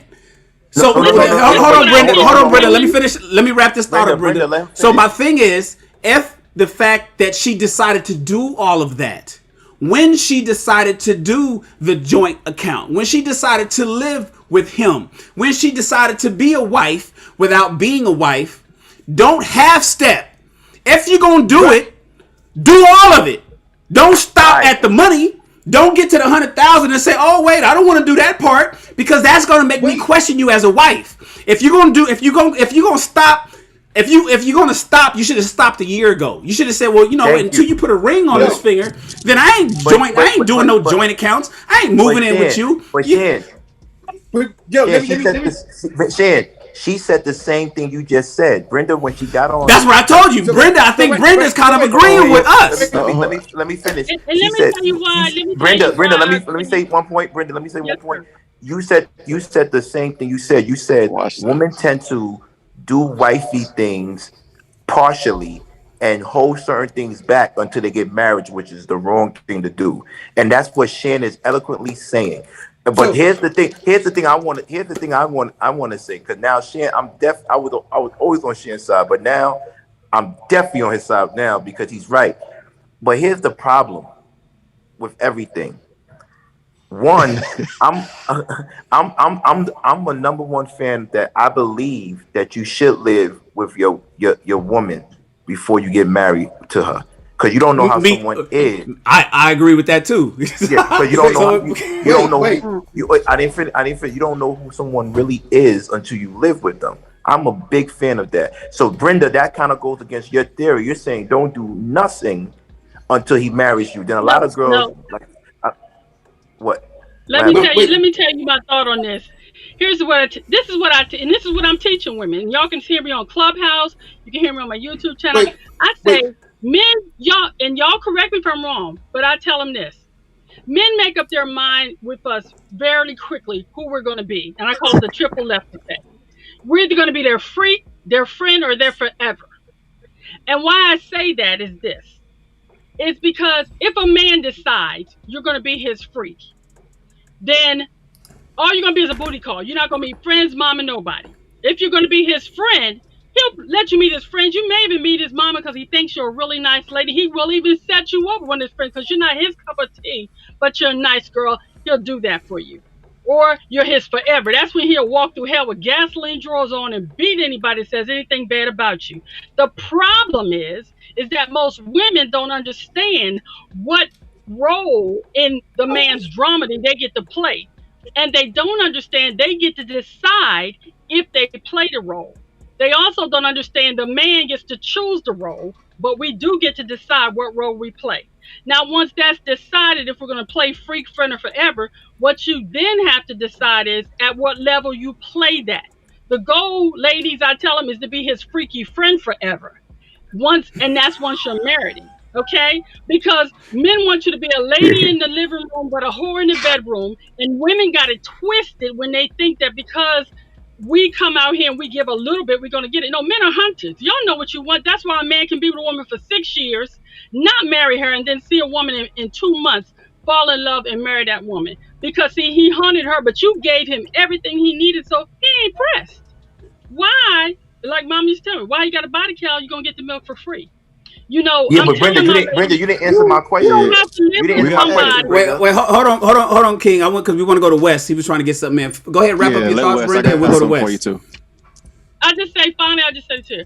I don't believe you have to live with somebody to know who they are. And let me tell you why I say this.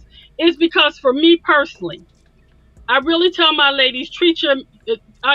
We learn queenology and about kingdom. I believe we have to create spaces that allow men to feel respected, to let them feel like we understand them and that we're going to hold space. But we often don't do that as women. We have big mouths that often overtalk our men and don't allow them to be the men that God designed them to be. And then we're wondering why we are then trying to fit into the, because we don't think the same. We're dealing with our emotions, thinking if I give him this, we're going to get that. But how many of y'all have respect for a woman that will do what this young lady said she's doing and then treat her like she's wife material?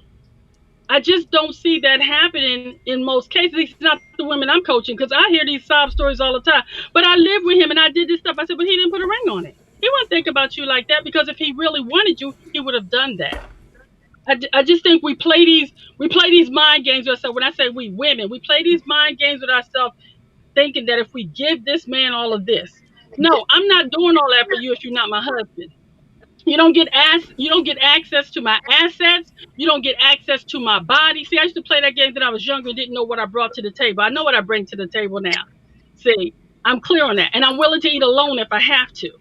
But until I got a women, question like for you one too. gentleman said about we get to decide about sex, when women understand that sex is not what keeps a man.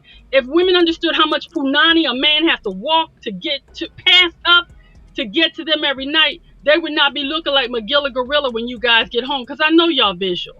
These are the Come through, things that I'm church. teaching. I'm just saying there are so many things that we are not teaching our young women or our young men about respect, about intimacy, about communication. See, I want to have the kind of sex that makes the angels blush. You don't do that when you don't respect a man, and when you don't respect yourself to understand what it takes to maintain relationships. And I'm hearing you guys talk about this They're lazy. particular incident. Huh? Go ahead, Wes. Yeah, let Wes go first. I was just saying, So, I'm hearing you talking about this Brenda, particular incident, but I said she messed up when she decided that she wanted to be a partial housewife. Either you're going to do it or you're not. You have to have some kind of standards. It ain't always easy. I know that for the ladies that's listening, it's going to be hitting me in the back channel, but I'm going to stand by this. Ladies, Ain't no half stepping. yes, you have. Somebody made the comment about you have to be an NBA player before you get to the NBA. Yeah, but you can be a wife, and there's a mindset to be a wife to the right man. And part of that, you guys know this. If you guys, I don't know what you guys do, but if you meet a young lady and you're telling her, this is what I'm going to do, this is my business, this is how I run this, and she said, it don't take all that, she the wrong one, because she already don't have your vision. So there's so many different things that I'm seeing here. This young lady, she seems like she's on her own agenda. She's on That's an it. agenda to get married, but she's not Your own preparing for agenda. Be marriage. by yourself. That's my thoughts. yeah. Let me say this. So, Brenda, that was a great share, right? I want to go back to what Shan was saying. Shan, Dogging out that brother. listen, you said that that I agree. She should not have done all that she invested. She should not have invested all that she invested into the situation. However, the reality of it is that men are oftentimes, you Negroes are oftentimes wanting a woman to prove herself worthy of being a wife, to show you, Chris, you Negro, you oftentimes talk about having a woman show you that she's a wife before you actually wife her. So here we have a woman who did things, who went so far in order to try to prove herself worthy, to try to be the wife to him, to show him what the potential of it was. And then you have a dude that's just going too far. He keeps pushing the envelope. And when he's talking about trying to have a joint account with her money before putting a ring on her finger, that's him doing too much. She's already given of herself. She's already laying with him. She's already sharing a household with him. She's already getting a joint account. So you niggas gotta figure out which one it's gonna be. Oh, What hold is on. it gonna I be? got more to add to that. Hold on, let me jump in because he addressed me specifically. No, real quick. No, wait, Chris. Hold on, Chris. Robert has been trying to get in. Go ahead, Rob. Because it ties in perfectly with that. Because for one, they're already splitting the bills. So that's another thing that you gentlemen. Wait, Rob. How do you know that, Rob? How do you know? Because that's what it says. That's the reason why they got the bank account in the first place, right? Yep, right? That's the point of the joint account. But the other thing is, hold on. The other thing is it had, from my experience, and Brenda's on the line. She can correct me if I'm wrong. It is way easier to get a woman to do whatever you ask them to do, whether financially, whatever the case is, if they understand your vision. If you don't come to them, if your vision is not understandable, something that they can see and get behind, then they're going to be reluctant. So what it is she got a $200,000 in the bank. He wants her to move it over, but he hasn't given her any reason to believe that his vision is going to work. Maybe not even explained his vision. But y'all saying that, she's being stubborn. She should be, because she don't know what the hell her money gonna do. Okay, so let me say this, and I'm hold on one second. So here's the thing, Wes. The reason why I tell a woman that she has to show me that she's a wife before I marry her, because when I officially go into an exclusive relationship, and actually before I get into an exclusive relationship, when Chris is considering you and you're in the freaky fun, whatever category, I put you in the category that I'm going to take you off the market. What I'm doing is I'm going to show you from the beginning of our dating interaction until the time I take you off the market to exclusivity that I am the husband that you need. I am the person. Now, wait a minute, Wes, hold on. That my 30% is better than a nigga's 80%. I know a person right now I just said that to. They in the comments. I'm not going to blow them up. I said, stay with that dude. I know I'm better than him. And that's okay with me. Because I will show you I'm the better person. And if that's the safe choice, go be safe. Yeah, but here's my thing. I'm going to be a husband, and you're going to get it dripped out over time. When we become exclusive, it accelerates, and then I make the proposal. But I haven't been that way with one person, because for at least 30 to 60, 90 days, or even 6 months, and I just made a post about it, you have to be that way for me at least for 6 months. And you have to be consistent. And there are not many women who are consistently doing that. And that's the reason why they ass ain't married, because they ain't consistent. And I ain't afraid to say it. And I'm with you, Chris. And I'm gonna end it here. I'm gonna end my share here. I agree with you, and I know that's who you are. And because I know that's who you are, and because I know that's who, and because I know who Shan is, and because I know who King is, what I also know is, regardless with the side that y'all sit on, the reality of it is that neither one of y'all, as a boyfriend, would be telling her, yo, throw that $100,000, throw that $200,000 in this joint account without no ring.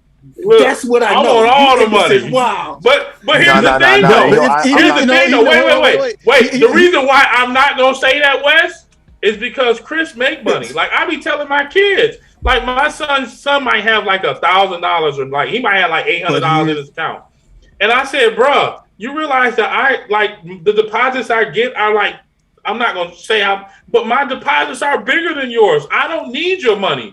And he was like, oh, my bad, Dad. I said, I don't want your money. I'm trying to help you buy a car. So the reason why I would never say something like that is not because of the person that I am. It's because I am earning. And I thank God that God is there's a whole nother side of it, and I think King and I understand. Hold on. Yeah, me and Robert, I'm earning too, and I want that bread. I want 200,000. I'm earning too, and I still want your money. King. You know what? King said he a bad bitch. Hold on, but let him explain why. Let him explain why. I still want your money, because at the end of the day, in a relationship, I will have to be willing to give my money to her if she needs it. So I wanted to be hold on. I wanted to be reciprocated. I'm not marrying any woman that can't reciprocate the same type of energy that I'm bringing to the relationship. And y'all both said the right thing, Brenda. You said she shouldn't have been in a relationship with that guy anyway because he was on a different bracket. She was never going to respect him, and it came out at that time. That's the real issue. Unfortunately, black women can't respect men that don't have or make more than them. But we have to respect Not all y'all. black women. And no, Not all hold black on. women. Hold on. But we have to respect y'all. If you don't make as much as us, or you don't have as much as us, if we say, "Oh, I can't mess with you because you don't have it," we look crazy. We look crazy. I had to get off of here for a minute and get my mind right so I could really come in and touch this thing. Wait, hold on, Daryl. I think Robert was getting ready to jump in on something. Because you lost your thought. I think no, I didn't lose it. I'm just trying to figure out how to put it. Take that bread, Robert. Take that bread. No, I'm saying because there's certain things you can do. King, you understand it with real estate. There's certain things you can do when you show more money. And if you're able to articulate what your vision is, that's real. That's real. Like if she had a certain amount of money and he's like, you know what, I got an ideal, and he explains this ideal to her, this, that, and the third, then I can see them understanding the point in the relationship they're at, their boyfriend and girlfriend. But hey, we can do business. We can still make money. I can teach you how to make money with your money. We can do this together. You know, I don't believe that for me personally, I can separate business from a relationship from marriage. I understand a lot of people were like, well, marriage is a business. You're right. But at the same time, you can have a business partner with whoever. And if she got that bread and she's able to do it, she got more bread than me, and she can understand my vision and see it and can get behind it. I don't see any problem with saying, hey, at the end of the day, our relationship is going to produce a certain amount of income for both of us. We both going to be better. All right. So I heard all of that. You're out of order. You're out of order. You're all out of order. Listen, man, ain't no contracts drawn up in this joint, man. Listen, marriage is based on biblical principles. If this was in the book of Acts and you want to have this squabble, all y'all will be up, the woman and the man will be brought into the front of all the people and the dog and the cat and getting stoned because you're holding back what's in the house. Now, that's in a marriage. You're not married. You're not obligated. Not obligated. Your money is separate until you come together. I don't care who designed the scenario, who wrote it. You are not married. Money is yours. When you get together, I don't care what you call it, you're not legally bound until you get married. Thanks. You're not legally bound. Now, if you buy a house together, that has some legalities to it. If you buy a property together, you come into a business together, that has some legalities to it. But when your money is separate and you're single, it is not joint. It's still not joint. You can have a joint account, but it's still not joint. Now, if y'all want to play this game, go ahead and stand in front of the elders and you be married, and we're going to have a whole bunch of stones and we're going to start stoning some people. You're not married. So, Daryl, are you saying, so if they were married, say he said, okay, look, let's just go to the justice of peace, get married and make this official. Do you believe that she should move her money? Do you believe that she should move her money over? Yes. I believe she should move her money over. She's married. Because now you have a really crazy. Here's the thing that's really crazy. She would still have the same emotional trigger about money if they got married tomorrow. But one. Chris, but that's where understanding what he's trying to do with it. That's where understanding where your leader is trying to take you comes into play. If you don't understand, I don't care who it is. If you just add the marriage to the pot, she still has the trigger. She still got the trigger. She can have the trigger all she wants to. She can have the trigger. She can be triggered, and she's still gonna bring that money to the pot. I'm trying to tell you because now you are married. I'm not gonna lie to you. There's some woman that's not going to give you theirs. It's what's yours is theirs, and what's theirs is theirs. It's just like that. That's how. And they can stay with their own. Yeah, that's how some women are. Some women like this. You marry them. You know that before No, you marry them. No. That's what you supposed. That's why I said you should live with someone, whether it be 6 or a year, to see how they really are with money and with you. And you, like you said it right, Brenda. After a certain amount of time, people can't fake who they are within a year. They can't fake it for you. You don't have to live in the same house to do that. A mindset is very obvious. Why you say that? Excuse me? Why do you say you don't have to live in the same house to do that? Tell me how you're going to tell someone. How you going to tell someone if you're spending time with a woman and she's spending time with you, you know, after that honeymoon phase go over and y'all relax, you get to see who each other are. You really do. You don't. Because you don't. Just coming over to visit and watch Netflix and cook every once in a while ain't the same as living in the same house, brushing teeth in the same bathroom, shitting in the same toilet, and yeah, that's how you know somebody. Let me tell you something. If you're getting married, you're not just coming over once in a while. You're over there enough times. I would hope. If you're vetting a woman for marriage, you're showing up at different times. You're going to see who she is. And I'm telling these women that because, see, you guys are saying, come live with me to show me. No, we didn't say that, Brenda. Not all we of didn't y'all. Say that. I'm saying some of y'all. Brenda, I'm saying to you. Going back to getting in situations where you're not her husband and you're having sex and doing all this stuff, playing house. That's no. But Brenda, it's a difference between playing house and a difference between trying out and making sure you have a perfect fit. Because guess what, Brenda? If we don't live together, anytime we get an argument, we go to our respective homes. But when we live with somebody and y'all get into an argument, y'all gotta figure it out. Just like a real marriage. You gotta. That's our relationship. Adults do that. See, it's about your mindset. Brenda, I don't think you're hearing me. How do you know if we're in a relationship and you have your own apartment and I have my own house, we get to we're staying together for 2 months and we get into a big argument. You could go to your apartment, right? But if we live together, we have to figure it out to have a peaceful environment. Oh, you can still leave and get to another apartment. When you get married. What? When you're married, is a different apartment. Once you get married. What? Okay, you try that. You try that. Here's the thing. All the time, I hear people say this, and I still say it's about the mindset. Now, I know you guys heard me say I've been married 3 times, so y'all probably saying, well, what does she know? First of all, let me tell you this here. No, I did not live with any of my husbands before I married him. And based on what you're saying, maybe I should have when I think about it. The first man I married. Right, thank you. Right. I mean, now because let me tell you briefly. No. Guess what, Brenda? The first time I got married, because good church girls don't. You'd have learned some stuff about them. You'd have learned something about them, Brenda. You'd have learned. You'd have circumvented. You'd have dodged some bullets, Brenda. Brenda, you know why? Brenda, you know why?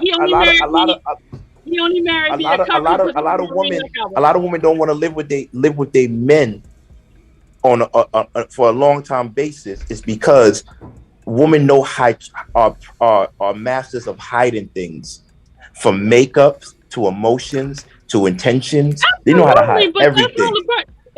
And I guess I'm so when they feel like they just finish your thought, Brenda. Finish your thought. Go ahead. We derailed you when we said you should have lived with him first, but you was going somewhere. Go ahead. Go. I was going. The point I was saying is this here. When I got married the first time, I got married, did it the right way. We did all the counseling, all the stuff like that. But he was gay. It didn't matter what I did. I could have lived with him. It would have made a difference because he was hiding it. Okay, that was not conducive to a marriage. Okay.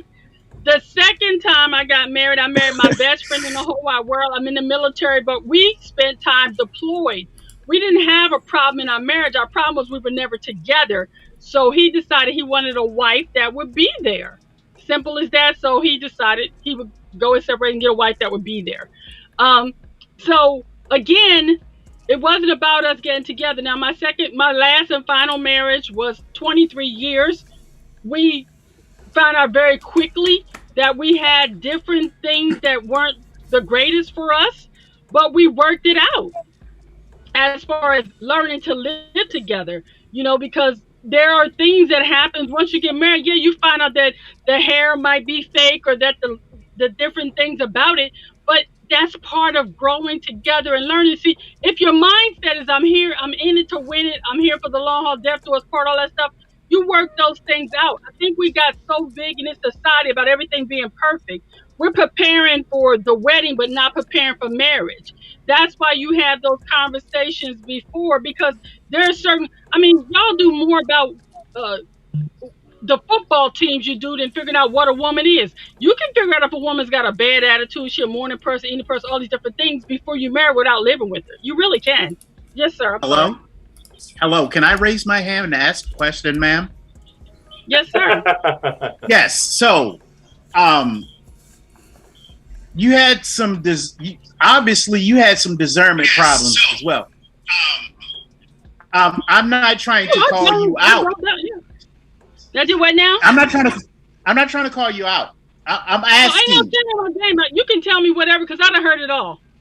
Okay, so since you put everything out there about your 3 marriages, so you didn't know the first guy was gay?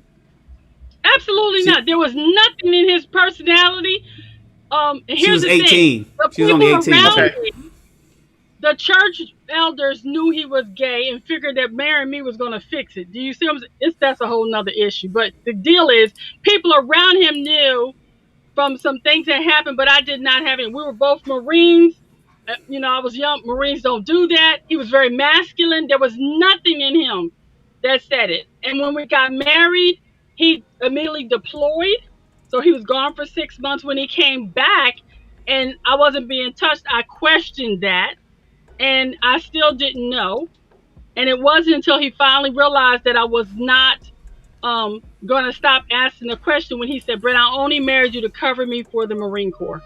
Oh, he said that to you? I thought he was just a good Christian man because he never did anything out the way. He prayed with me. He did it. He said all the right things. He was a great provider. He was an awesome person. He just had this secret and he was trying to keep it. Okay, so I wonder if fornication for 2 months, you would have found that he was gay. Yeah, I wonder if fornication while y'all was living together would have kind of gave that away. But never did that. This is what I'm trying to get to. But they never had sex. So this is what I'm trying to get to. Thank you, Rob. When is a prenup a prenup? When you get married. It's not any good until you get married. So right. Everybody is going to bring some secrets in there unless it's full disclosure. I'm not trying to pick on your first marriage, but I use that to get to my point. Okay. Everything is fair game when you're single. You did not know the man was gay. And then when you got married, now, would you have married him if you known he was gay? Absolutely not. So what I'm saying is this woman is now in a position to tell this man, I got this money stacked up. It's mine. I'm not bringing it over into the joint. He got an attitude. Now, Shan did say this is her side of the story. But we don't know what his attitude is because we haven't heard from him. But see, here's the thing. A lot of stuff comes out after the fact. But the fact of the matter is, he knows that she has this money before they get married, and it's still her money until they say you get married. When you get married, so he has a decision to make. Then it's a whole different ball game. Here's the coldest thing about all. I gotta go in a second, but here's the coldest thing about all. Is if they are dating for marriage, and just me being me, if they are dating for marriage, what the hell does the money have to do with anything? If you are dating for marriage, the money is a cool thing. It's a cool factor to have. It's a nice thing to have in your marriage. I can understand you can have a better life. You can do certain things. But if you are looking to marry me, it's not for what I can have. It's for how I treat you. It's for how I love you. It's for how I will provide for you. Yeah. It's not necessarily for, oh, she's got an extra $100,000 in the bank. And you know what? That gives her another notch on the belt for marriage. That's not what it's about.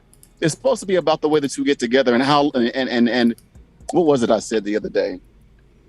I feel like we we focus on shit like this, and we end up either marrying somebody or not marrying somebody, and not focusing on what's actually going to keep us together for the long run, which is how we communicate, which is how we can deal with each other, which is the love that should cover a multitude of sins. Like, we focusing on the wrong stuff, and again, money is what the number one cause of all divorces. And yet again, because she doesn't want to share the money, which shouldn't be a big deal, because like y'all said, he went to school, he got his degree, he got his money up. Her money shouldn't be a factor as far as how he feels he can provide. If anything, that's an extra load for her if anything happens to him. But instead, it's a concern. It's, oh, she don't want to share her money. She don't want to put that in the house. But if she loves him, but if she loves him, like based on what you just said, keeps everything together. If she loves him, why don't she give the money? Facts. It go both ways. Right. You're right. Yeah, if she loves him, I don't listen. With me, I'm gonna make this very clear to everybody. Love and marriage are not synonymous, right? And I don't need to love you to marry you. I make that very clear. And the people that I do love, I can't marry because they don't fit into my program.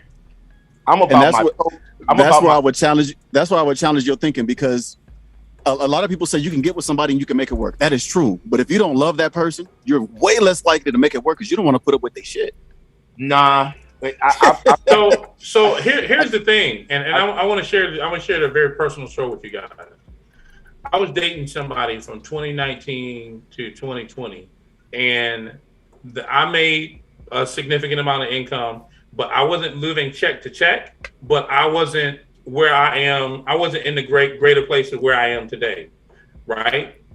She actually shared with me that she has several accounts. And we were dating with for this exact thing. She refused to do number one. She refused to live with me before we got married, and because she did that before, that was her trigger. And she had a ton of money that if I ever got in a pinch, she was like, "Oh, I'm not helping you." That was her attitude. Why? Because that was her issue. Ask me, are we together today? And I'll tell you no. So she didn't deal with her triggers. And now that I'm air quote up, guess what? She still want to be with the guy. But here's the thing. You wasn't with me when I was shooting in the gym. You wasn't with me when I was practicing. And now that things are better, you want to try to hang on? Is that the right thing for me to do? I'm telling you, because you didn't practice enough. But Chris, particularly Robert, if a woman tells me that she doesn't care about how much I make and still wants to marry me, I'm going to think she's stupid or retarded. Let me be honest with you. That should be a big concern with women. When you marry a man, you better make sure he could take care of you and has the resources. Now, don't get it twisted. Sometimes he might not have the resources then, or the money, but he should have the resources to make money. And that should be a thing that women should take seriously. When it comes to marriage, you gotta have money. A man cannot love a woman with money. What, you gonna keep on writing her poems? And here's where Robert, a poem writer. Robert writes poems. Here's why I agree with you. I write poems horse to rest. I need the latest horse to rest. There's a lot of women out here making more money. Look, there's a lot of women out here making their own more money than the guy. Yeah, but that's here's where I agree with you though, King. You live in a place like New York. It's expensive. LA is expensive. So yeah, being concerned with how much the person make, I can see that being somewhat relevant because you don't want to live in the hood. You want to have somewhat of a nice life. At the same time, when two become one, you guys can merge and you guys can actually now put yourself into a tax bracket that gives you a nice life at the same time. So it's not like, okay, I live in New York, he lives in New York, I need him to make 150,000 plus. Otherwise, I'm not going to date him or give him a shot for marriage. Nah, he can make 60, 70 and you make 60, 70. Y'all at 150. Y'all can live an okay life in New York. It's not, y'all not going to struggle. Y'all not going to hurt. You might not get to 120. That's only 120 just for the record, not 150. I thought I said 50 and oh yeah, you're right. Whatever. 120. But either way, we need to move to the next topic, man, because we didn't beat this horse up. But that's where focusing on money becomes too much of a deal. Like you don't like it can be an important thing, but we don't want to focus on it so that it becomes so much that we do not end up in relationship because he can't provide for me in a way that I can go to or go to freaking Spain or Italy every year. Right. I agree with that. I think living in New York has definitely screwed my mind when it comes to selection of women, and so you a woman you don't have to make 100,000. You just got to bring something to the table consistently, and I won't even let you spend your money. Just have something, please. I gotta go, fellas. I gotta hit out. I just want to ask the question: do you guys think that?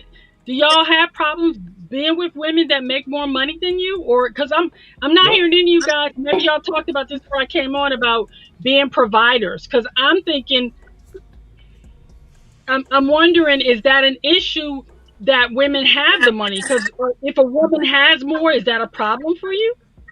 No, it doesn't matter because women that have more, they still don't want to spend it on you.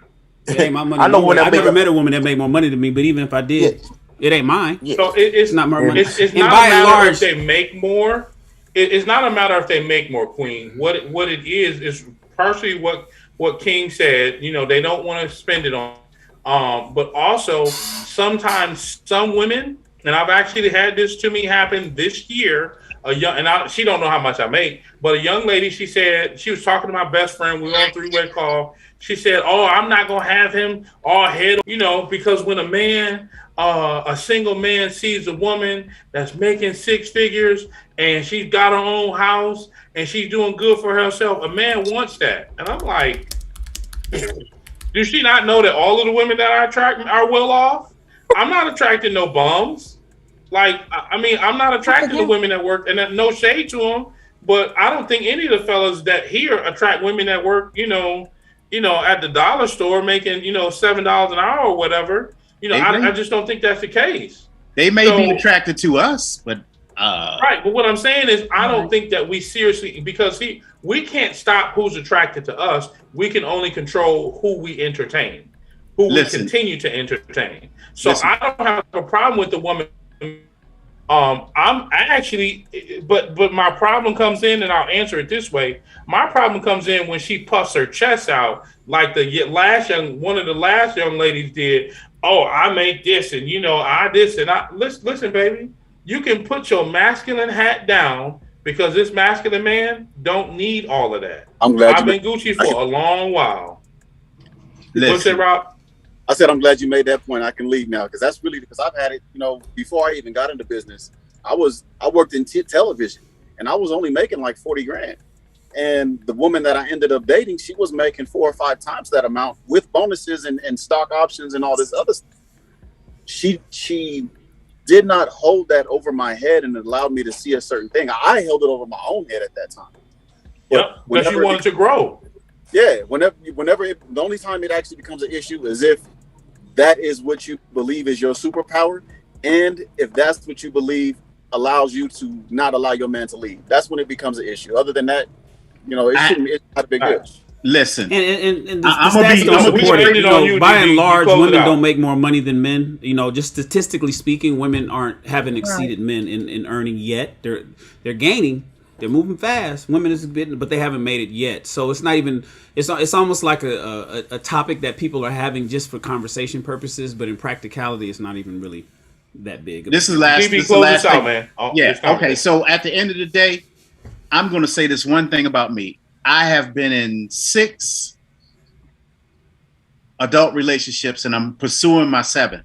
I have never ever asked the woman how much money she's made. Never, ever. Never once. Now, I married one woman, so I had to know what her finances were. Mm-hmm. But as a single man and we dating with a purpose, I'm still not asking you about your money. And I think dudes and women need to get away from this money thing because it is actually a barrier to people getting closer together because if you really get close to somebody, you can see how they spend. You can see if they save, and you can see if they frivolous or not. If they're lying, it's going to come out. But at the end of the day, get away from asking all this money stuff and try to get to know the person from the heart, from the inside out. Leave that money alone. It's a turn off. You count my chips, I'm out. I'm going to eat my chips and roll. Hey, Brenda, what is your platform, Brenda, so people in the chat can know how to contact you in case they want some coaching or to learn more about you and listen to some of your tutelage. Or in case Brenda, your fourth husband comes I'm on along. Instagram as Brenda the Solutionist. Brenda the Solutionist. Nice. Okay. Mm-hmm. And that's where everybody they can SOUL. Solutionist.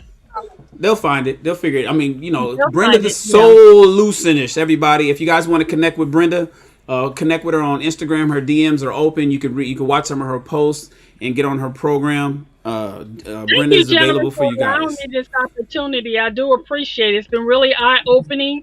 I think the ladies and I are going to have a lot of good chats because of what you guys have been saying on Clubhouse, because I've been listening. And thank you for giving me this opportunity. It's definitely given me a lot to think about. Be blessed. Thank you, Brenda. Thank you. Yeah, absolutely, Brenda. Thank you so much for joining us here at Ask a Black Man Anything. Make sure, Queen, you follow us on Instagram. Follow us on Facebook, as we are there as well. And also, if you get the opportunity, go ahead and make sure that you follow us or subscribe to us here on YouTube. So we appreciate you being with us here on Clubhouse. Man, that was a good talk there, man. We got a little livid. I love it. Do we have somebody in the green room, Sham, or do you want to pop to the next hot topic? We'll go to the next hot topic after. We got Nita in the spot. Okay. Nita, good evening, Queen. Welcome to Ask a Black Man Anything. How are you doing this evening? Nita, are you there? Just hit your mute. You got yourself muted, Nita.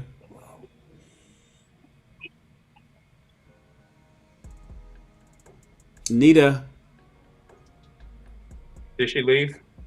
No, she's still there. She just she turned her camera off. She had her camera on for a second, and then she shut her camera down. Okay. Maybe she. Oh, there she is. Hey, Nita. Did she turn it? I don't want to be on camera. You don't have to be on camera. You can turn the camera off and then just leave your mic on. We could talk to you that way. Look like you at work. Yep, perfect. Nita, welcome to Ask a Black Man Anything. Yep, we can. Yes, we can hear you loud and clear. Welcome, and you look great. Nita, you muted your mic again. Unmute your mic, Nita, just to keep your camera off since you're at work. It looks like you might be a nurse. Yeah, but she muted her mic again. Hit the mute button, the little microphone symbol, Nita.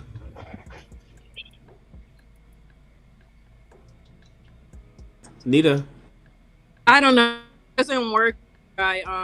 Whenever I turn off my camera, it automatically wants to mute turn your off mic. My volume. So I'll ask my question. Can you hear me now? Oh yeah, you're loud and clear. You're just fine. Okay, so I'm gonna ask the question and then hang up. Okay. Well, you don't have to ask the question and hang up. You can ask the question and put the phone down. You can put the camera down. You can cover the camera with your thumb. It's up to you, however you want to do it. Okay, so my question is, how important is it for a woman to have like a good sense of style? Because I don't think I dress nice, and I'm wondering if that's a barrier for like a relationship. Look, you can get you a style. Well, you know what? Matter of fact, let's leave this to Shan, because Shan is the fashion guru extraordinaire in the building. Shan, please enlighten the young lady. No, so when it comes to style, a lot of, I get this question a lot because I'm a fashion designer in the fashion district downtown. That is not a barrier for entry in most relationships. The reason why is because fashion is usually a problem with men more so than it is with women. So like a lot of times, you've heard the cliche, men never said, man, I want that. I got with that girl because she carried that sexy purse. I love that. Did you see those heels she had on? I got with her because she had on some 6-inch stilettos. And if she was wearing some espadrilles, I wouldn't have talked to her. No, men don't talk like that. So now the flip side of that is, depending on how high up you go in the socioeconomic status, your style has to be increased as well, because you start doing more important things, you start going to more important events. And style, it kind of defines where you land in the socioeconomic status. And if you come in looking like, kind of like you don't know what you're doing when it comes to fashion, then you kind of look like you ain't doing well in life. And so as a result, if you're looking for men who are generally like I define as a high value man, then your style got to be on point, because women, you represent that man. You represent the family, you represent the program, you represent everything that he stands for. And no man that is doing well, that dresses well, that eats well, wants a woman that can't keep up with him, or whenever she's out in the world is representing his name and his program and everything that he has going on. If she looks a mess, that's going to be a problem for him. But by and large, when we speak now, that's again, we're talking about, that's the top 10% of men. When we talk about averages, regular people, the people that deliver your Amazon packages, the people that works at Bank of America as a teller, the average truck driver, fashion is not generally a barrier of entrance if a woman isn't a top fashion, high fashion type of woman, because most men are worse than women when it comes to that stuff. Most guys is a simple t-shirt, some jeans, and some J's, and that's it. He gets a haircut every once in a while if he does that, and then he may wear a polo shirt and some khakis, and that's it. So women are okay, generally speaking, when it comes to fashion when dating somebody. Now, if you're single and you're trying to catch somebody, it just depends on what kind of person you're trying to catch. Like, are you single, Nita? She said she will. Yeah, my sister, like young, told me the other day that I dress kind of like a grandma. So I was just thinking about it, and my idea. So let me jump. Somebody give her a breakdown of how dressing like a grandma could be a problem in modern dating based on social media. See, presentation is everything, and so then you have that. So if I was, I'll go this way. A few years ago, the most expensive shoe that I had bought was at a store called K&D, or D&K, I'm sorry, D&K. And most of their shoes are $10, $20, $30. They might have some $100 shoes, but I was only buying those shoes if they were on sale at like $30. Now I go to Cole Haan and I purchase my shoes.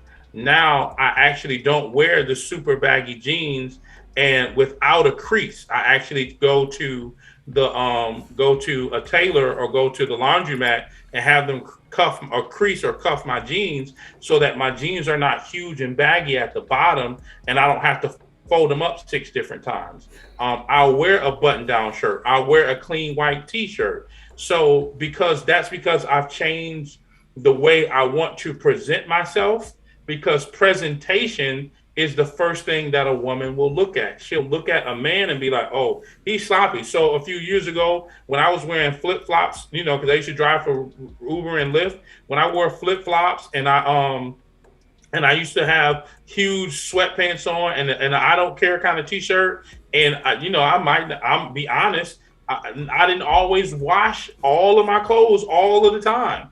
And because I didn't care 4 or 5 years ago. But it wasn't until a woman told me, hey, you need to care about your presentation, what you present to people. You need to present yourself as your best self, that I started to care. So in the same tune, men want to see a good presentation. And if you always are wearing big baggy clothes, you're probably not going to attract the kind of man that you really want. I'm not saying everything has to be skin tight, Nita. I'm not saying that everything has to you have to wear everything designer. Women, y'all have the luxury of going to like Forever 21 and looking amazing in some jeans, right? That are $10, $20, $30.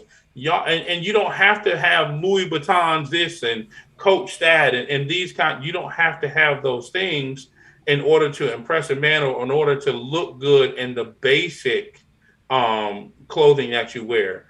So you will elevate yourself if you present yourself a little better. Some men like makeup, some men don't. It's really a personal choice per person. So what I'll just share with you, if you know you dress like grandma and you're single, and that's been the thing that you have been doing consistently, and you haven't been getting the results that you want, I would say just change that one particular thing. For women in nice in pencil skirts, in sundresses. Now, even though sundresses season is almost over, what state do you live in, if you don't mind me asking? I live in Atlanta, but right now I'm traveling in. I'm in You're a Florida, travel nurse. so I'm gonna be. Okay. Well, slide in my DM. I'm in Atlanta too. And Florida's close. No, I'm just teasing. No. But Nigga, pencil you ain't skirts. teasing. How much money does he make? She making 10 grand a week because she a travel nurse. Can I jump in here real quick? But that ain't what I wanted to bring up. Give me 1 second, DB. I'm gonna land it. But pencil skirts, sundresses. You can wear a nice jean, and some heels. Sometimes you can wear what are those things called? Kimonos with a tank top. I mean, women look really good when you just do some simple things, and you seem like a beautiful woman. So don't hold back on. I mean, jeans and pumps can really do it. Like, to be perfectly honest. Yeah, let me jump in here real quick. So, Nita, if you're comfortable with who you are in your own skin, you do you. That's what it's all about. Because your attractive aura will pull the man that is designed or destined for you. When you get together, you can level up, and that's through communication.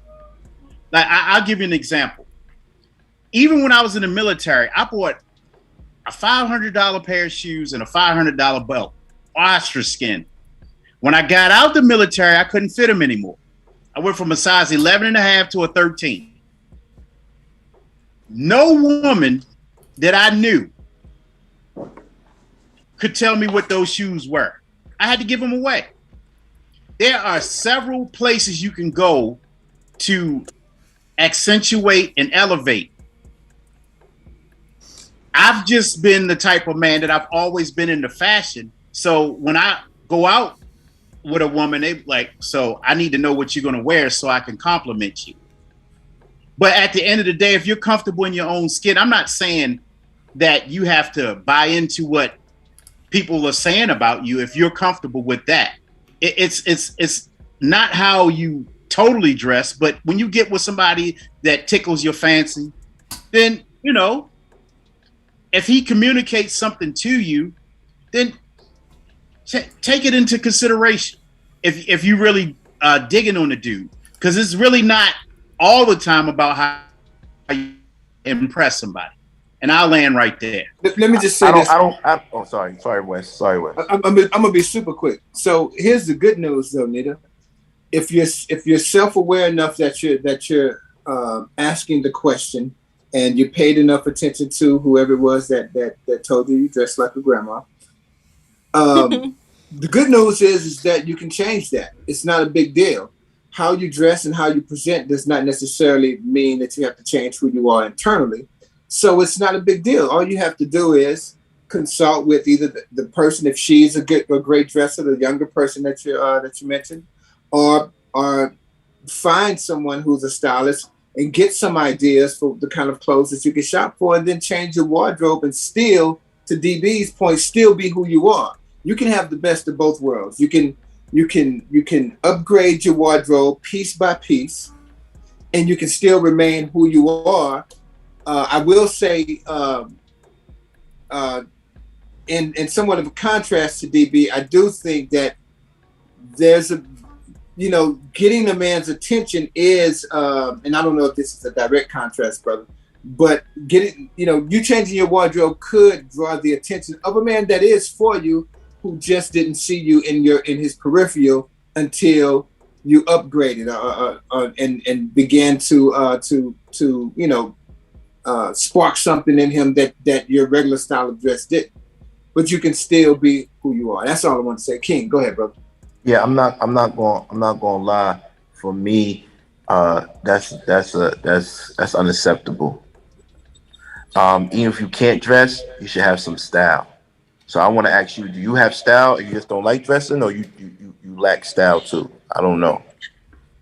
Um, my sister said it's my style is grandma, but I think I would Oh, be like okay, consider like both. I would wear like okay. long skirt. Hmm? All right. So I can't. Me personally, these brothers are a little bit more forgiving. I couldn't do it. For one, if I know men, and at least my friends, the ones that can't dress, they like their woman to dress, so they can ask them or have stuff, so they can ask them what to wear when it's time for them to go out, right? And every man, even men have great style. They love when a woman can take it another notch up, right? Like Right. we know OG Daryl, he dresses so, but if a woman told him, try this pocket square, he'd be like, okay. So men, at least the men I deal with, they love women with style. So if Yeah. do you clean up? You might not like the Okay. dress, but can you clean up, and do you have a sense of style that can upgrade your man? I need my woman. I'm one of those guys because I could dress and anything I put on looks like I'm walking on air. But I need my woman to tell me what, like, I need her. I wake up every morning. I'm like, yo, should I wear this? Should I wear this? Because I know what I'm gonna wear anyway. But I need to have those conversations with her. And if you're not swaggy, I don't No. want you around me. No. Yeah. Yeah. The right black dress hitting just right on all them curves. It don't have to be expensive. It'll shut it It down. don't have to be expensive, but you gotta be swaggy. Like, you gotta just give me some advice here and there. Go Yeah, ahead, that's go ahead, my. Shahid. We're I both born in agree New with York. you. The swag, and I don't. I've always been that way since I can. Oh, I you don't from care New what I wear. York? Yeah, I'm born and raised in Hempstead. Oh, okay. Born and raised in Hempstead, Long Island. You Jamaican? Nah, I'm just American. Okay. All right, good job. Shahid. Yeah, I agree with King when it comes to, you don't necessarily need to be fashionable to be stylish. You know what I mean? If you have a certain aura, you can rock anything. I know a woman, she get all her clothes from a thrift store, and can't no woman outdress her because she just have that type of aura and she know how to put things together. Even with me, like, I'm not when it's I mean I when it comes to like dressing up like suits, I wear high quality and expensive suits, but when it's just dress casual, I'm not really big into high fashion because I don't need it. Like, I possess my own aura and my own swag where I don't need the Gucci's and the this and that. Like, Yeah, but you got a cheat code, Shahid. Yeah, right. So It's hard. It's hard to not a man with your height not to look good in the suit. It's hard. You got to try hard. right. So, like, even when I'm just dressing down and I got on my Levi's and my cowboy boots and just a flannel or whatever, I'm going to wear it. You know what I mean? So if you just possess that certain energy and aura where you wearing the clothes and they not wearing you can pull it off. But I don't necessarily think you need to go buy a bunch of expensive clothes. Just step into your aura and everything will fall in place. Hey, when did your assignment end in Florida? Say that again. When does your assignment end in Florida? I'm gonna be here. The money's good. I'm gonna stay. Okay, so But when you come back, I want you to hit me up, and we're gonna go shopping. I'm gonna hook you up. I'm gonna I'm gonna hook you with some of my homegirls that that got great style. You paying for it? I will be back this weekend, so we don't I'll go see together. Yeah. We don't go together. I said I like that, Chris. But here's the thing, though. Like, real talk, though. My money can go in any direction, but what I can give you that's more than money, that has more value, is a connection to somebody that's gonna make you look fly as fuck. So, I appreciate that, and that, like, that's So like there's a saying that says a poor man knows the cost of everything but doesn't know the value of anything. So the value that I give to when I put her in a connection with somebody that's going to dress her ass off, I mean that's way more than me paying for it in and of itself. That is me paying for it, because that connect is life changing. So let me ask you a question though. That when it comes to, I think when it comes to women and men, I think when you are fit, the clothes look better on you. So maybe that is that are you fit? So no matter what how someone styles you, But yo, I don't know that that's a legit question though, King, because what a stylist does is find they fit you for your style. No, I'm not talking about that. I'm talking about just for her, because a lot of times, forget about a stylist, because that's if she wants to even do that, right? Because it's gonna costs money, right? But I know, like if you're in shape, like a man, if you're in shape, you can wear a t-shirt and jeans and you look good, right? Right? And it's just something. It's just certain things. So, and women, like Daryl said, if you are in shape and you wear a black dress, mini dress, it looks good. So, is that part of the reasons why you feel like your dressing needs help, because you don't want to you get what I'm saying? I don't want to offend anybody today, unless you want me to be a trigger man. But I'm just trying to figure out. Right now I'm 165, I'm 5'3", so I definitely could lose a couple. My lifestyle is just basically I work every single day, like 5 or 6 days a week, and I get up, go to the gym about 30 minutes or an hour, go to work again. Like it's a cycle of, I will buy a nice gym outfit, I'll buy nice scrubs, nice sneakers, but I don't really do I need to go shopping here? But I've been single like about 4 years. So it's not like You've been an single for urgency that 4 years? Mm-hmm. And have you gone on dates? I think I've been on a date like maybe 3 years ago. Whoa. Come on to Atlanta. I'm gonna take you to a Thai restaurant this weekend. If not Thai food, we can go get some tacos and some tequila. That career is cool, but you gotta there's a work-life balance, love. But does she want to get married? Because when you say things like you shop and get the flyest scrubs, and I know your Crocs is probably you probably got the most comfy Crocs, and they probably got the that's all it's all work related, it sounds like. And it sounds like you're so inundated in your job, and you've been inundated in your job, that you're not making space for your personal life, and that's really important. Yeah, you do have to have that is quite important. You do have to have the ability to make time for love. One of the dating coaches and femininity coaches that I talked to, just as a friend, she shared that with a young lady that I was interested in, because the young lady was like, I want to talk, I want to go on a date with them, but I'm at work, I'm busy, I'm this and that. But if you don't slow down yourself, then you won't ever really be able to position yourself to get, the type of person that you want, because you have to make time not only for you, but you have to make time for, for love to find you. Right. And if you're always go, and I get it. My last person that I dated was a travel nurse. She's talking about going, and actually, well, you said the money's good, so you ain't got to. Actually, I want you to let me know who you work, what contract you on, so I can put her on, because that's another connect in Florida. So I can tell you how to connect with me on Instagram. But by all means, you got to slow down and make time for love, because it'll find you when you put yourself in the right places. And I did read in the comments that a lot of it does have to do with confidence. And so you may want to ask yourself, where's your level of confidence? If you feel like you are, I don't know, a 5, and you think that about yourself, then that's how you typically will dress, because that's where I will tell you 3 years ago, I was in a size 42 pant. Right. And as a man that's 5'7" or 5'8", I'm sorry, that's fat.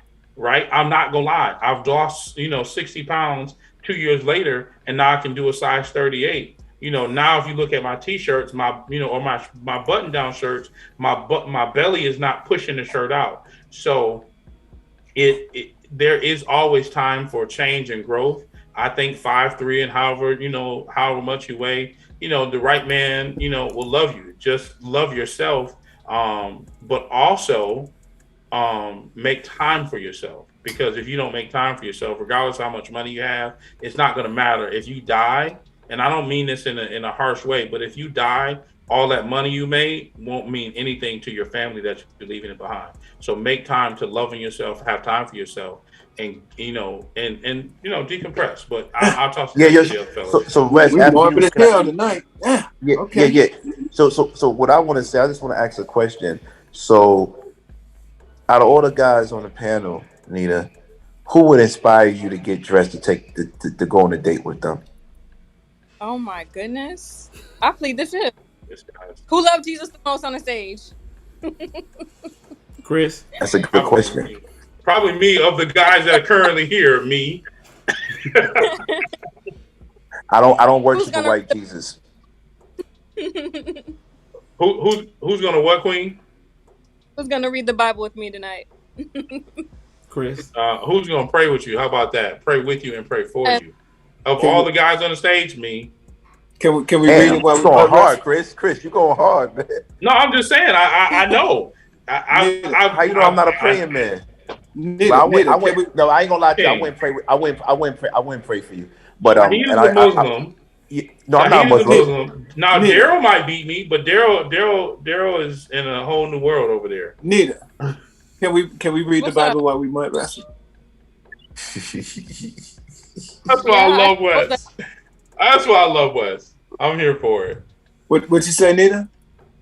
I suppose that's okay. See, this is now.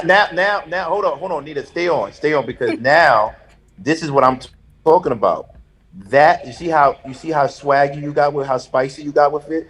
That's the type of energy men love, and that's dope. So, and he's taking off his shirt because of that. Wesley, please. I'm not gonna lie, but Nita, I love the fact that you played along, and I appreciate that. But you still didn't answer the question. Who would you take on a date and dress up nice for? Simple. Let take her on a date. I'm gonna have to pray about that. You're right, Chris. I stand corrected. Yeah, no, Nita, you work out your work-life balance. That's important. You know what I'm saying? I know, like, because you came in and you asked about fashion, you asked about wardrobe, and I can give you styling tips, but it's always individualized, right? So even despite what your friends tell you when they say that you dress like a grandma or your clothes is kind of grandma, I don't think it's necessarily you. I think it's just that you're so concentrated and focused on your work that fashion is not that important, because social and personal life is not that important right now. You making bread, you from Atlanta, but you're in Florida, you're a traveling nurse. You've gone on a date two years ago was the last time you kind of really, you got tunnel vision. You go to work, you go to the gym, you go to home, you go to work, you go to the gym, you go home. And then once you break out of that stuff, that whole fashion thing, your friends won't know what they're talking about. You'll be fine with that. And I know that it's not something that you probably always heard. Maybe it is. I'm not really sure. Maybe you've always been focused, even from high school. But once you start adding a little bit of the personal, social, fun stuff in your life, all that fashion stuff, it snaps in, because, fashion is fun. But take this into consideration. A lot of it depends on what kind of guy that you're interested in.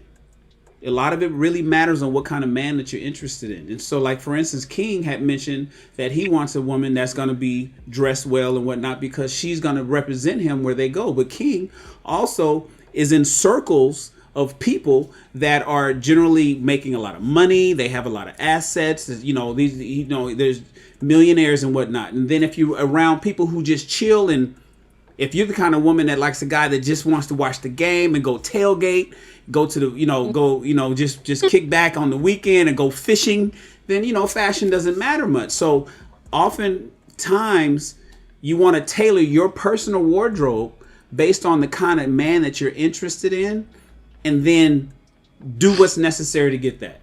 That's real. That's good. Good Do what's advice. necessary to Good get there. advice. So what type of man do you want? Someone that You has keep good on saying morals, church someone that Christian. You say Christian, but like, what type of man do you want outside of Christianity? good morals, like someone that like I like to feel protected, someone that, you know, is a good leader, um, open-minded about things. Like for me, I'm just like a natural, like I like to take care of people. And so that's why I've been single, because like I need this time for myself. I was 14 years married, in a relationship 5 years. So that's like more than half my life. So I Wow. just I just need that, getting to know what I like. I like to do camping. I'm going camping, renting an RV next weekend with my daughters. So it's like I like to travel. I like to camp, hike, Stone Mountain, Red Top Mountain. Like very into nature, very into like herbal remedies and things like that. Like, but most importantly, just a guy that can lead. And for me, like I have a lot of good ideas, good thoughts, but like it's good to have a man that actually has a vision and can help me focus some of my attention, and we can sort of help one another in that way. You know what? It's crazy because women like her are really good women, and they lose. They Yeah, really that's what lose happened. out. Yeah, she's a good girl. Like a girl No, like no, but that, I would never talk. expound I on would. that real quick, King. What do you mean? How do good women like this lose specifically? Yeah, I'm not gonna lie. For me, she wouldn't gain from. I would never talk to her All right, why? because because what she said, she sounds like a wholesome woman. I need someone that's with an edge that she could go to camping, but we're gonna go to the strip club and we're gonna bring a girl home. Like she's a good woman, like a good woman. I need a freaky. I need a freaky side to her. Yeah. What was your a long time ago? You said you need a sexual deviant. Is that Yeah, what you said? I need someone that has some type of level of sexual deviance in them. And she's a good woman. Like she's someone like my mother would love to have, but I would totally hate to be with because she's the one that's gonna read the Bible before she goes to sleep, and I probably just want to get head before I go to sleep. So it's like you're a good woman. You are a good woman. You don't need someone like me. I'm trying to I'm trying to make you forget about certain things. You feel me? But is she Just me. necessarily lose? But you said good women like that lose. Yeah, because You mean she lose what? Everybody, or just lose niggas that want sexual deviance? They lose out on certain men because men like me are men like Shahid and men like you and men like Wes. Because at the end of the day, we the ones that we like those things, but we are the type of men that she would like. Because I could tell she likes thugs, she likes gangsters, she likes tough No. men. Am I lying? Yeah, I don't like the gangsters or tough men. You don't? You can't. I'm done. Hempstead? Like that Hempstead? was my when I grew up. That was my husband. Yeah, but Oh, see what I mean? That was her husband. So you married one. yeah, But you don't like him. Yes, that's what yeah, I'm no, saying. It won't like work that's out why for us. because I'm I grew completely dumbfounded. yeah. I'm on the side of light. I'm with Luke and I'm on the Jedi side. Shan, you can call me whatever you want to call me, bruh. But at the end of the day, this is the type of moral compass that most men, when they get domesticated, need in their life. The type of woman that King is talking about. Yeah, but she married me. But listen though, King, for 14 years. When a woman gets married, she don't turn the freak off. It's in abeyance. But why did she marry me if she's a wholesome good woman? But see, at the end of the day, she was young. Oh my God! She was young. 14, we got Go married, ahead, Chris. 16 Elaborate, Chris. Elaborate, Chris. I mean, 14 when we. Nita, what age did you get married at?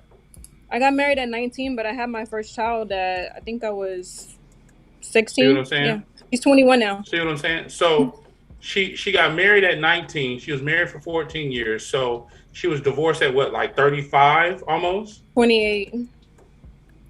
Okay. 28. You said you divorced at 28. Mm-hmm. That don't add up, but that's fine. No, you we were married together twice? since I was 14 and 28. Mm-hmm. Oh, you were 14. Oh, okay. Oh, so okay. I see what you're saying. Now that adds up. Okay, so y'all were together for 14 years, but you were married at 19, so you were legally married for 9 years. Okay. So Listen, man. When you get married, you have the ability and the opportunity to adapt to your mate. Communication is key. If you were a freak before you got married, you're going to abate that for a minute until you get married. There's going to be some. Listen, I am a child of God. At the end of the day, before I get married, we're going to have the sex come up. We're going to have that talk. We're going to have what we like and what we don't like. But when you categorize women and say that she's the type that won't do this and don't, man, let me tell you, it's different. It's women in the church that will blow the doors off of that camp. I'm trying to tell you. No, but you gotta understand, D. She said, what started this conversation, Wes said, would you read the Bible and mud wrestle? And she said, maybe. I said, okay, now we getting someplace. I get it. She has that side to her. But when she presents herself, it's like this wholesome woman that I'm not dealing with, because I don't want to get in your relationship with your God. Yeah, I don't want to mess that up. So here's the thing. Hold on, real quick. You can't get in a relationship with God, because at the end of the day, you're gonna have that conversation, and she's still gonna serve her God, but there's gonna be some until y'all come on one accord. But I'm telling you right now, it's women that's serving God that's they put some women to shame.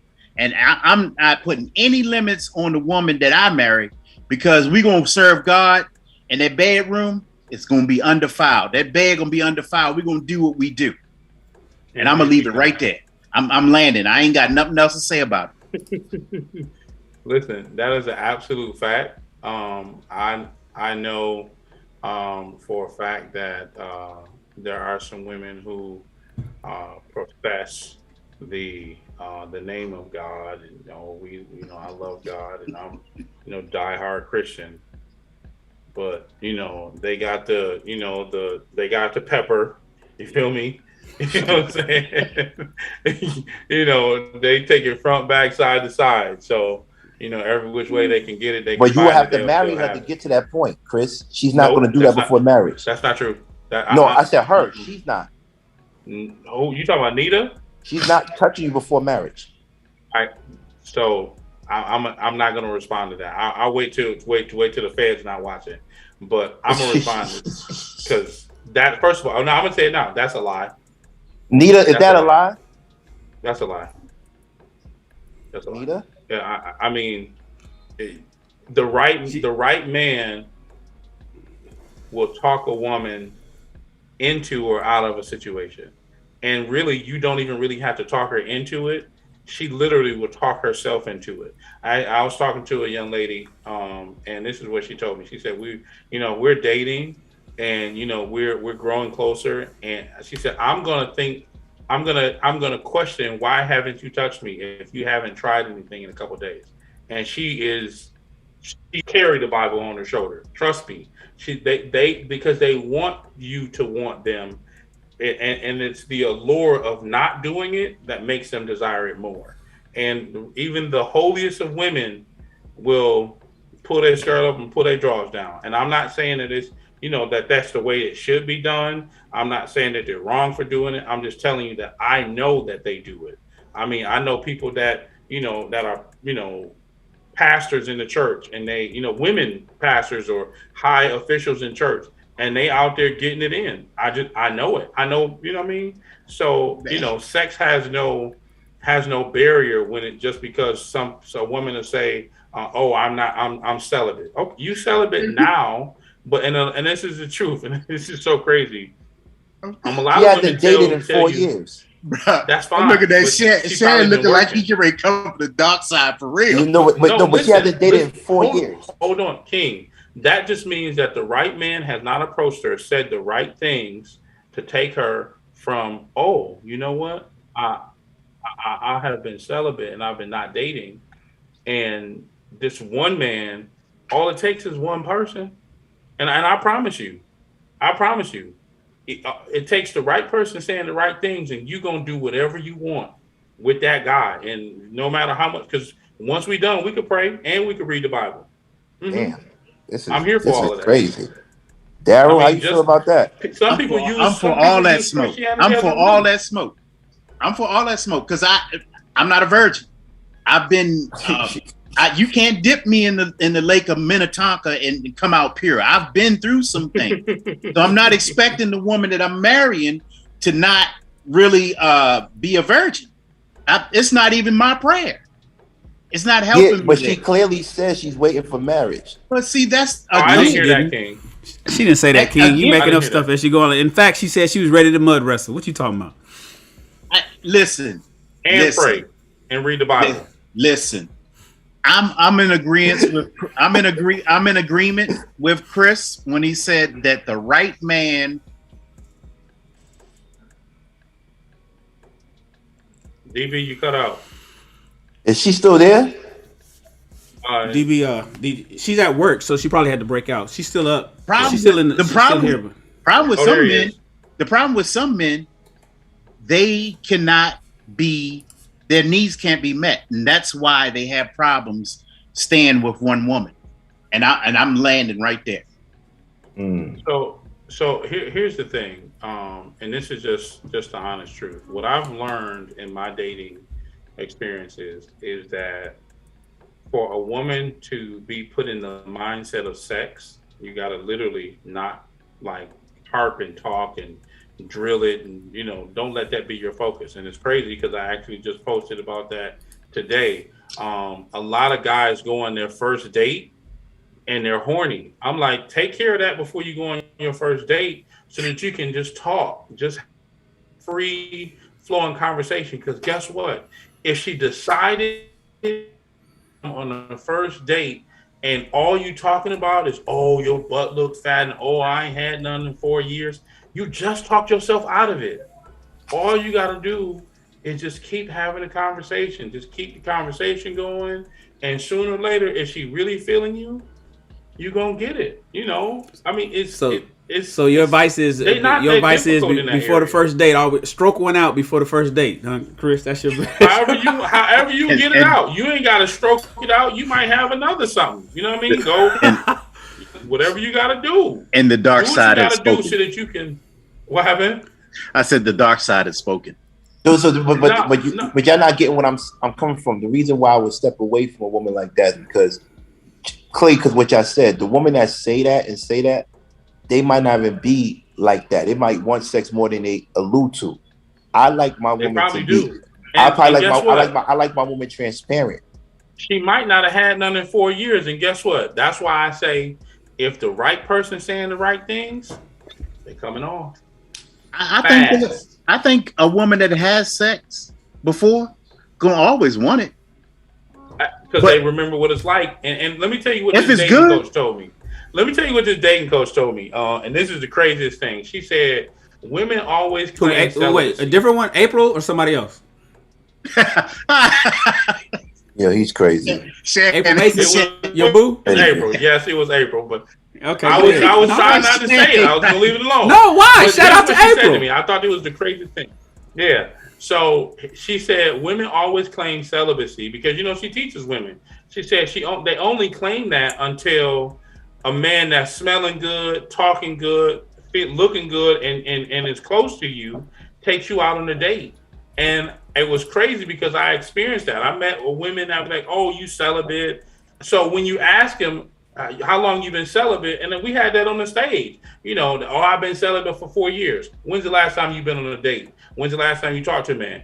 It's been 3 years. So you're not really celibate. You just haven't had the opportunity. Or you haven't, you ain't been around. When the last time you talked to a man or maybe they saying they celibate because they have an appearance to uphold, but what they really have is they got a dude that's knocking them down, and they don't have a good guy that they want to present to the world that's that's that they're That's an having incel. sex with. Maybe that's what you know, there's a growing community of men. There's a growing community of men that they're called incels. You know, because you got red pill, you got black pill. For the women's side, you got pink pill.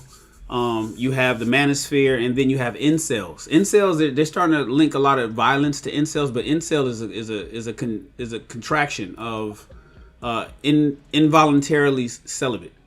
So incels are involuntarily celibate people, and they're not supposed to be incels forever. But sometimes they're incels because they ain't got no game, they don't have no, they're out of shape or whatever. But it's normally attributed to men, but women can be incels too, and that's what you're talking about, Chris. It's just involuntarily celibate. You ain't celibate by choice. You celibate because ain't nobody trying to holler at you. So and nobody's coming in your space to try to do something. So it's not that you're truly celibate, because if you're dating and you're active, you holding hands, you might be hugging.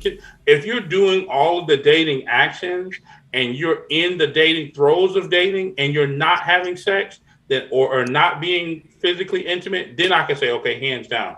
But if you're not doing anything at all, like I had somebody tell me, oh, I'm not waiting until marriage. First of all, stop lying. It sounds good, right? I'm going to be a good girl, but being a good girl is not going to guarantee that you get a ring. That's not what's going to make a man marry you just because you holding back your vagina. It's not. That's not going to get you the ring any faster. Take it away. Actually, I think being a woman that holds back sex, it actually makes you lower in the marketplace. Right, because you're using as a ruse. Well, I'll give you this if I get this. Now you're objectifying me.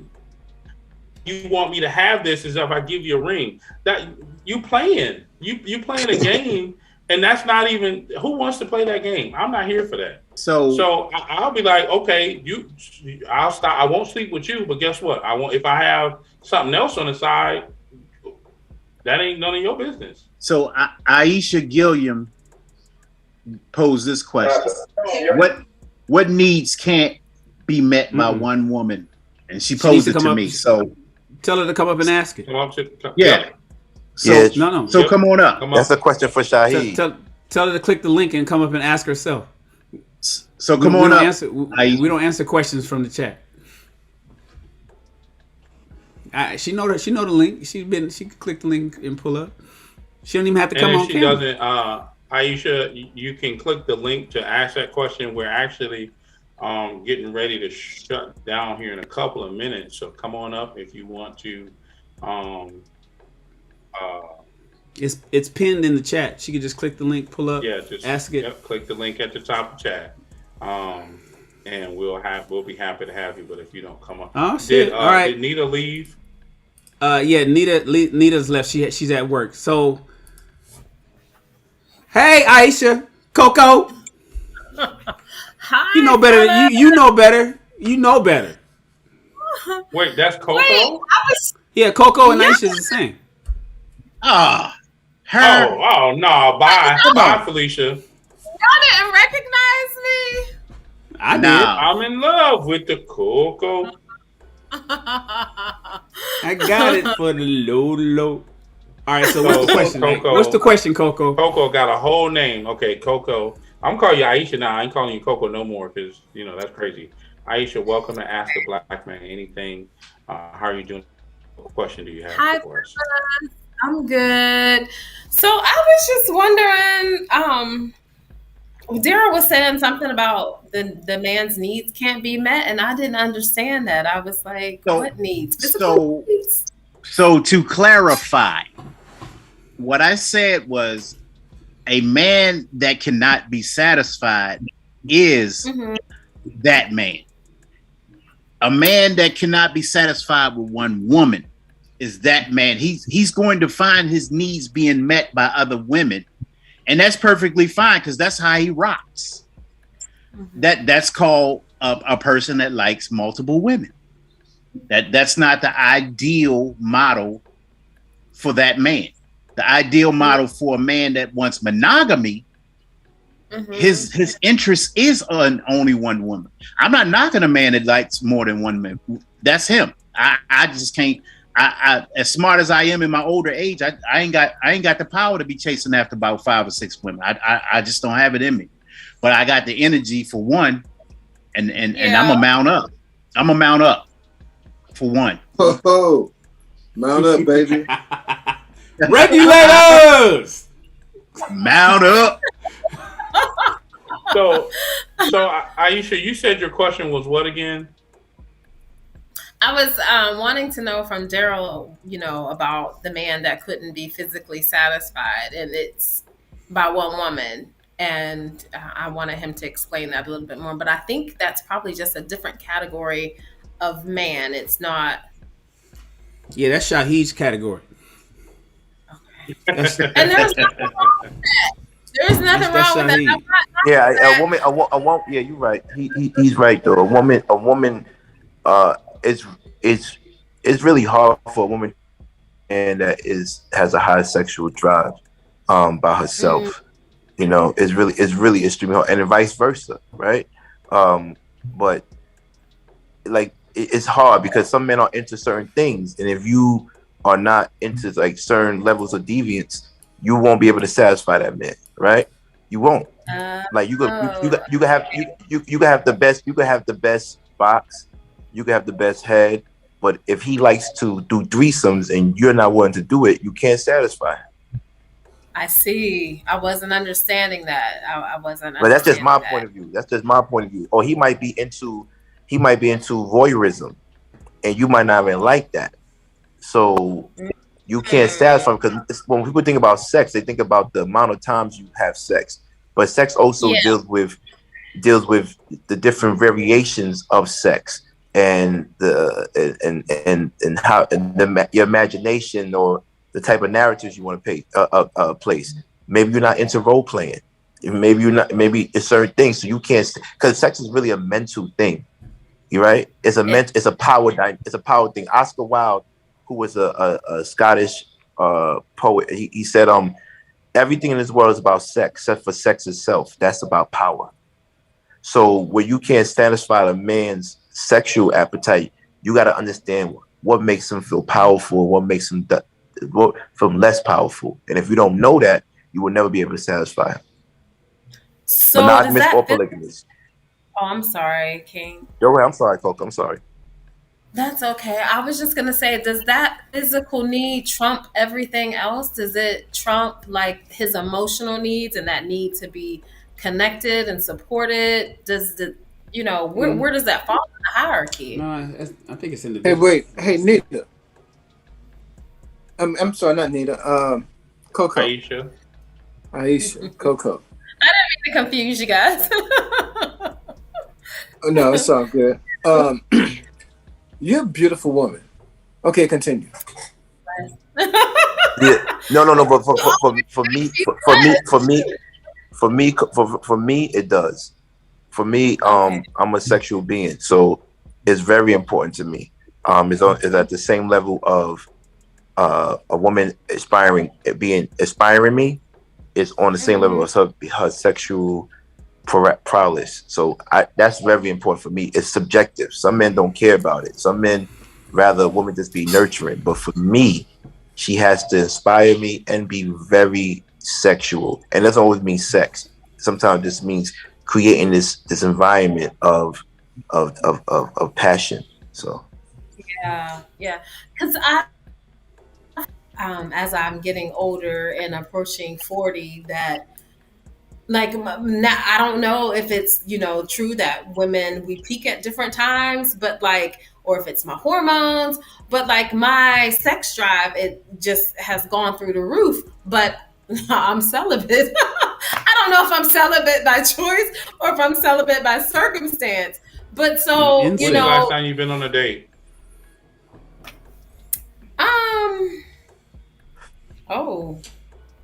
It's been a while since I've been on a Chris date. got y'all today. So I've been celibate for about 3 or 4 years. I've been on dates over the years, and with men that I'm attracted to, good-looking men. But it Wait, just so wasn't. You ain't answered the question though. You're not celibate. You're abstinent. When's the last time you've been on a date? The last time I went on a date, okay, so there was COVID, so I haven't had any dates. No, we're not using excuses. Just answer the question. Because I went on a date. I was in Biloxi during COVID, so I'm not interested in that. And I live in Georgia. So the last time I went on a date, honestly, was probably sometime in like 2019. Okay, so you're saying you've been abstinent for the last 4 years. So the last time you got something was 2017, is what you're saying? The last time a man tried you was 2017. You always gotta do some math. I mean, I'm actually a really smart person. I just don't ever, let it out. So I'm gonna just repeat the question. So the last time a man tried you was 2017. No, that was the last time he tried. That was the last time a man was successful. Okay. So what you're saying is nobody has held your hand, sweat, hugged you, and he smelled real good and made your knees buckle. He never whispered and talked nothing in your ear in the last 4 years. Yeah. Okay. Are you saying that you got a dude that's popping it down and he your Mr. Right now, but he not your Mr. Right? Is that what you're really saying? I'm saying neither of those. In 2019, I went on dates with men I was very attracted to, because I'm not going on a date if I'm not. What state do you live in? In Pennsylvania. Okay, come to Atlanta. I guarantee you that'll change. Matter of fact, don't even come to Atlanta. Fly me to what part of Pennsylvania you live in? Fly me to Pennsylvania. That'll change. Pittsburgh. Damn. Fly me to Pittsburgh. That'll change. And matter of fact, and I won't even do nothing. I'm gonna just show you how honest I am and how it really feels to be treated by a dude that smells good, that makes you what I'm saying, have a good talk, and then you like, okay, damn, I'm gonna get this nigga something, but I'm probably not gonna do nothing. But you can fly me up. I'm cool. I'm here for that. I like free flights. My son is in Philly. Chris. Huh? You want to get flued out? I said Chris wants to get flued out. Yeah. Hey, Coco, you were asking is physicality important to men? Does it trump the emotional side? King laid it out and said, for him, it's physical. To be honest with you, for most men, and and I speak in generalities, especially when there's enough data to be general. For most men, it is physical. And I'll give you an example. When I was married, my first marriage, I had asked my wife when we were together. I said, we never been on a cruise before. You and I, we never gone on a big boat. We never went to Princess Cruises and did a 5-day cruise down, in the Caribbean or anything like that. Mm-hmm. If I took another woman on a cruise, or if I had sex with another woman, which one would hurt you the most? If I had sex with the neighbor down the street, or I took a woman on a cruise, which one would hurt you the most? And my wife said, if I took her on a cruise. My wife turned around and asked me the same question. If I went on a cruise with a guy, or if I smashed the mailman, which one would hurt you the most? And I said, if you smashed the mailman. So you can go on a cruise, you can go hang out, you can go with your besties and shit, gay guy, you can do all of that shit. I don't care about all that emotional, need somebody to talk to stuff. But if you give that body that belongs to me away, I'm gonna have a problem with that. And then for her, it was, well, you know what, guys, you guys have sex, I get that. But if you turn around and you give your mind to a woman, you give your heart to a woman, you going on cruises with her, and we ain't never been on one yet, then I have a problem with that. And so that just kind of like explains a little bit. And you'd have to ask yourself, what would bother you the most if your man or husband or significant other was talking and confiding in and having deep conversations with another woman, or if he was just screwing some chick down the street? Which one would bother you the most? Are you super bothered the fact that he just smashed some chick that he don't really care about? Or he's confiding and telling his day and telling his problems and shit to this other woman. But more often than not, women are concerned about the emotional side, whereas men, on the other hand is, well, my woman, she good. I don't even want to talk to her no way. I'm just trying to watch the game. I'm glad she got somebody to talk to. But the moment that she has sex with somebody else, we have an issue because we're possessive like that. So just to be honest with you, King's answer is a predominant answer for most men. Now, it's not all men. There are no absolutes. But a lot of men, when it comes to sex when it comes to physicality versus sexual, emotional, the sexual side is what we think of, because we think, I forget, did somebody know the number on how often men think about sex per day? I forget the number, but it's something. I think it's like 100. I'm sorry. 107 times per minute. Yeah. So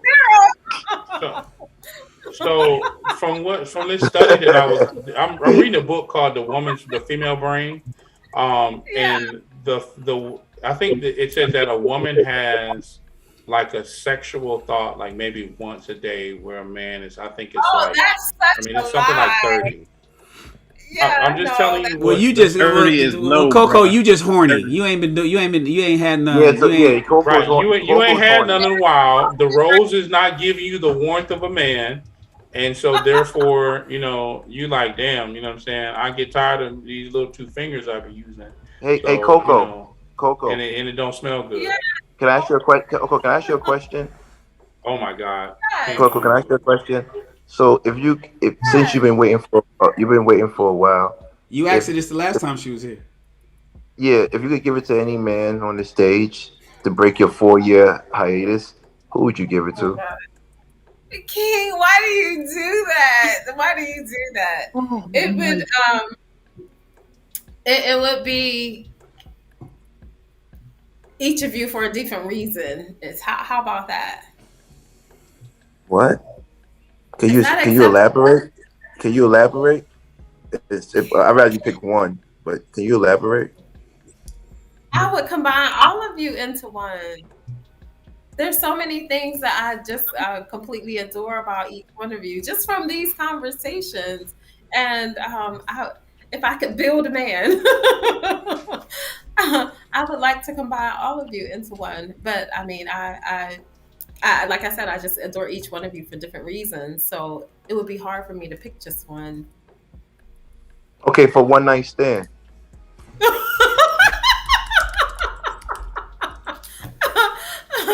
King, I am pleading the fifth, just like I did the last time. I'm pleading the fifth. I think all of you are handsome. I think all of you are handsome. I love the intelligence. I'm such a sapiosexual. The reason why she doesn't want to answer is because she doesn't want to get rejected. Women, I've noticed women don't. Women will shoot women. I've actually did a poll recently. Women will shoot their shot once, and if they get rejected once, they literally will stop. It will stop them in the tracks from ever doing it again or doing it with the same fervence. So that's the reason why she doesn't want to say the person that she wants, because she doesn't want that person to actually turn her down. But here's the thing: if a woman actually learns how to overcome her objections and overcome her fear of being rejected and just do it regardless, she will have much more success if she actually speaks how she actually thinks or feels. But yeah, Chris, women aren't taught that from childhood. From childhood, they can have it all, and rejection is not something that they're accustomed to. Whereas boys, rejection is what we get. I reject my sons. They're 3 years old. They'll be getting rejected all the way up. And we have to, it's like we got to fight, and we understand competition, and then we get into organizational sports and getting rejected, and rejection is what men and boys to men deal with, but women, girls to women, they don't deal with rejection. And so then they jump into adulthood, and then, they can't really process like the reality of life, where there's all rejection coming all over the place, and where the one thing they can control is the dating game. And then they say, when you present them with a question that's kind of where they might be turned down, they just avoid that shit altogether because they can control that environment. Now at work, they probably can't, they understand that, but when it comes to dating and relationships, women and rejection is like oil and water. Man, listen, I done been rejected in I don't know how many relationships. Matter of fact, I got a chapter in my book called Married Living Celibate. The last year of my marriage, I didn't have not one stroke. And if it was a stroke, it was the clock. So at the end of the day, that's a good topic, man. That's a good topic. Women who use sex as a weapon, especially in marriages. Because it's a lot of sexless marriages out there, man. It's a lot of people out there sleeping in separate rooms. You think everything is perfect, but that guy, every night he's on the sofa, or every night they got their back turned to each other. They just automatically get in the bed and the back is turned. Man. She got on full sweat. She got on the hoodie. She got on 2 pair of panties, some shorts, and a pair of sweatpants, and they go to bed. And it's just sexless marriages, but you wouldn't have any idea. Another thing is that she mentioned, it was a good topic, is if she could build a man.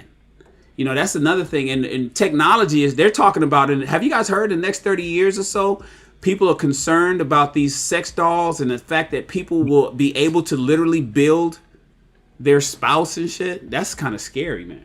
But go ahead, Daryl. So Aisha, listen, I get that you're afraid to answer King's question, but here's the thing. We won't respond to you. You could just say whoever it is. It's 13 of us. This is a safe space. It's fine. Look, I shot my shot. Are you afraid of rejection? Absolutely. I shot my shot one time in life. I was and you traumatized now. In college, and there was this guy, and he was my complexion. And I flirted with him, and I told him to come to like the black club on campus and stuff like that, and just a way to break the ice. And so I wasn't even direct with it. And he told me that he wasn't black and he wasn't interested in black girls. And I'm like, dude, you're darker than I am. And I was crushed. Aisha, how old are you? Aisha, how old are you? He must have been from Pakistan or New Delhi. Hold on, Daryl. How old are you, Aisha? I am 39. I will be 40 December 29th. Okay, so I'm so glad you said that, because I'm gonna break you off with some crazy information. First of all, Capricorns, because I am one, Capricorns ain't scared of shit. That's number one. Number two, Capricorns say exactly how they feel, and they speak what they go after what they want. So for you to be putting on this front that you've been hurt since you was 21, you need to grow up. Put your big girl panties on. 20 years. So like you literally you came for the smoke today. So you mean to tell me that you've been hurting and you've been letting this one dude that don't even probably ain't built to be a booger bear, you know what I'm saying? Right? Or he look like a waffle right now, and you worried about that? You better talk your shit, girl. You black, you fine. You got your nails done, hair did. You better pop your shit. What are you talking about? Yeah, get her off my stage, man. No, at the end of the day, people shot her shot once at 21. Now she's still hurt. Girl, you better go see a therapist. People got to realize rejection is very real and is part of relationships. If the first time you shoot your shot, or the first time you try to develop a relationship and you get shot down and you stay hurt, that's it for you.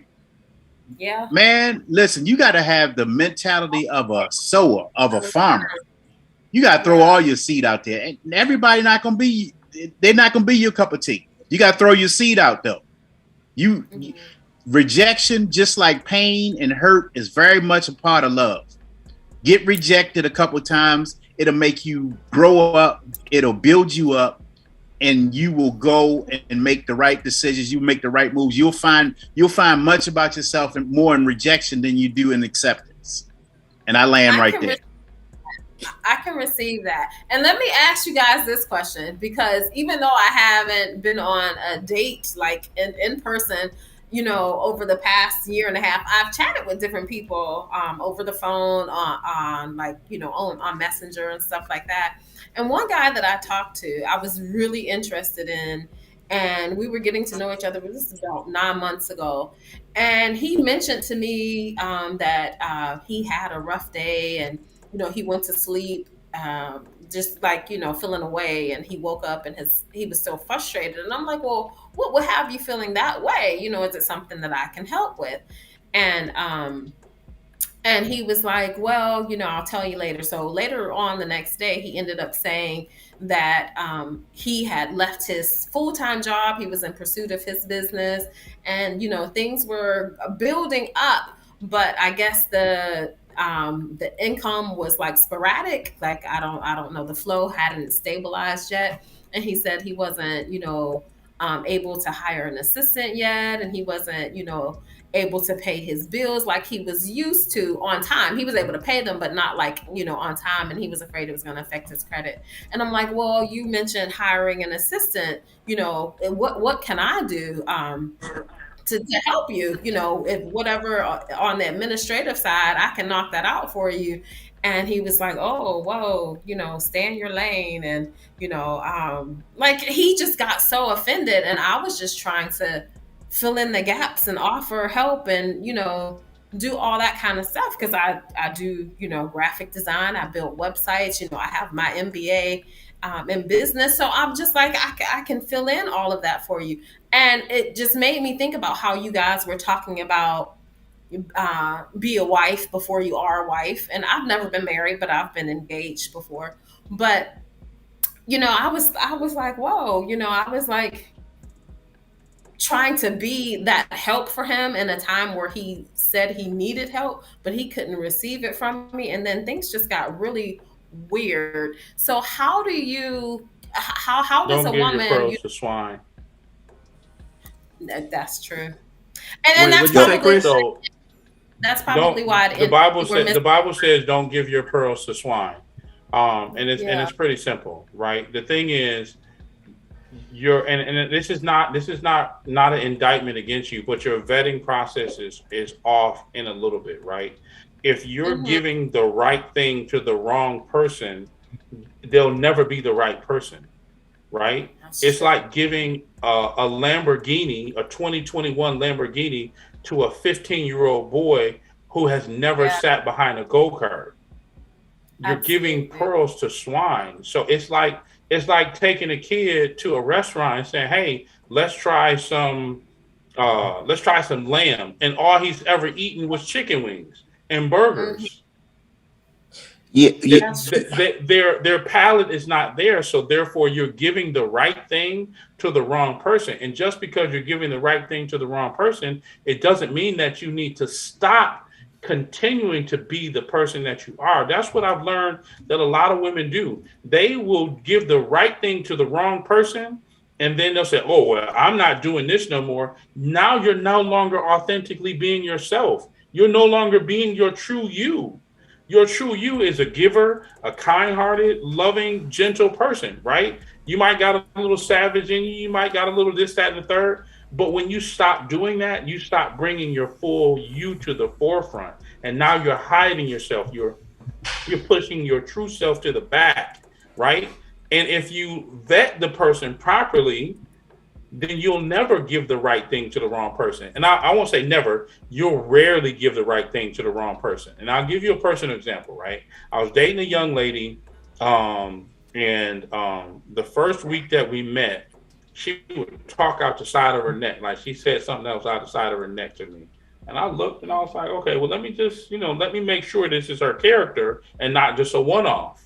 So when she said something else to me, I never bought her another gift. I didn't spend much quality time with her. I started to pull back because now I saw it was her character. So you don't get the great part of Chris. All you get is I might do a little phone call. I might kick it with you. We might have a dinner at your house, like a $10 dinner at your house, but I'm not taking you out. So that's what I mean. You have to vet better. And if your vetting process is off, you'll always give the right thing to the wrong person. So I agree with that.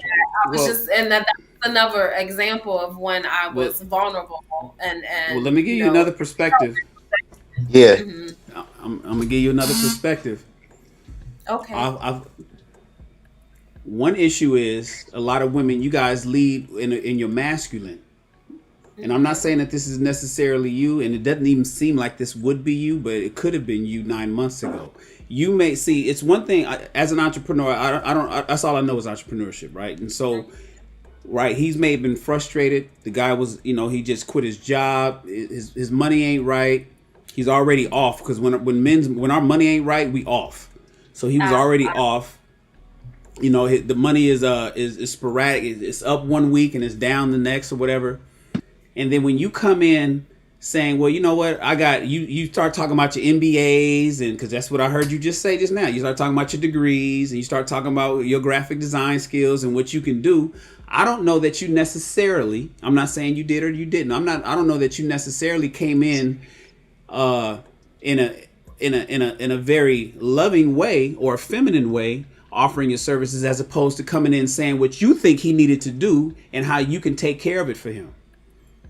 And so a lot of times when women will come in and say, okay, well, you can't handle that. Well, don't worry about it. I got it for you. So what you need to do is you need to really get this. So you need to get your graphic design done. And I think your logo should change. And I don't really like to have it's only 2 colors. We should have that separated and then give it a background. Let's do a backdrop on that. And then add this. And then I think we need to change this slogan, and we need to. And then, did you get your Facebook done yet? Because if you haven't gotten that done yet, and you're not doing Twitter, and you may have come in where he's like, "Yo, I didn't even ask you for all that."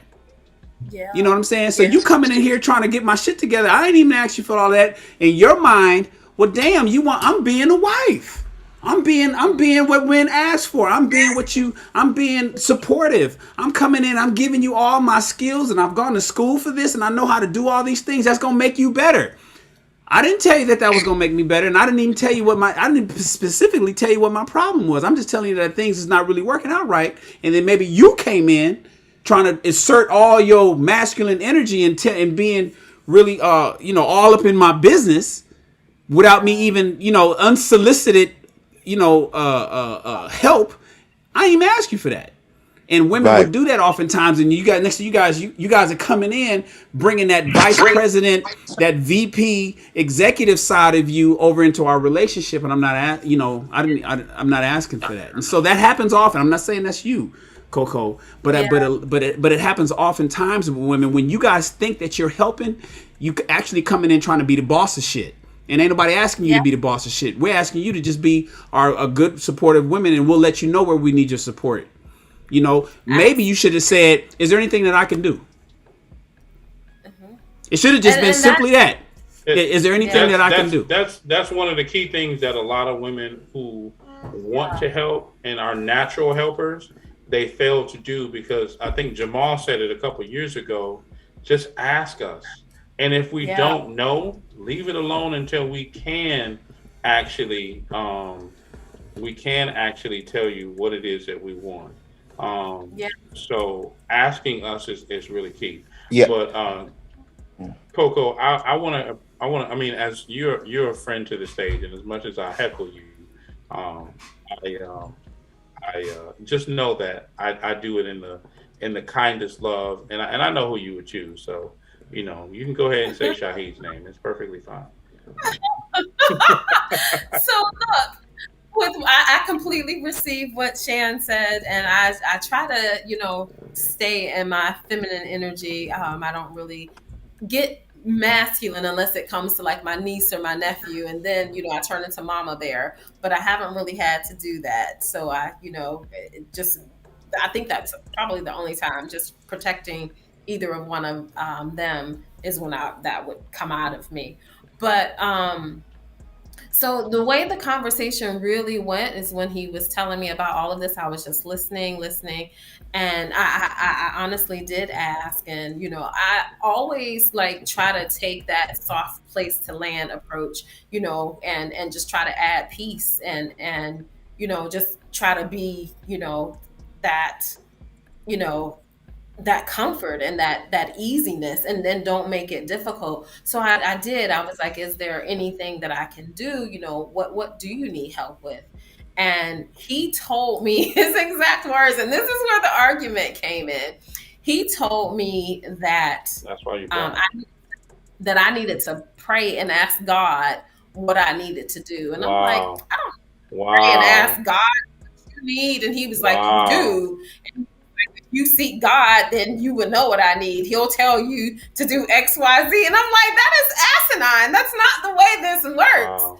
And so, yeah, and I'm like, and I was just trying to get him to communicate what he needs. And I actually, didn't throw up any of my degrees or, any of my experience. I didn't say any of that. I was thinking that in my mind, but no, I didn't present it that way. I But see. Wait, hold on, How long did you know him? hold on.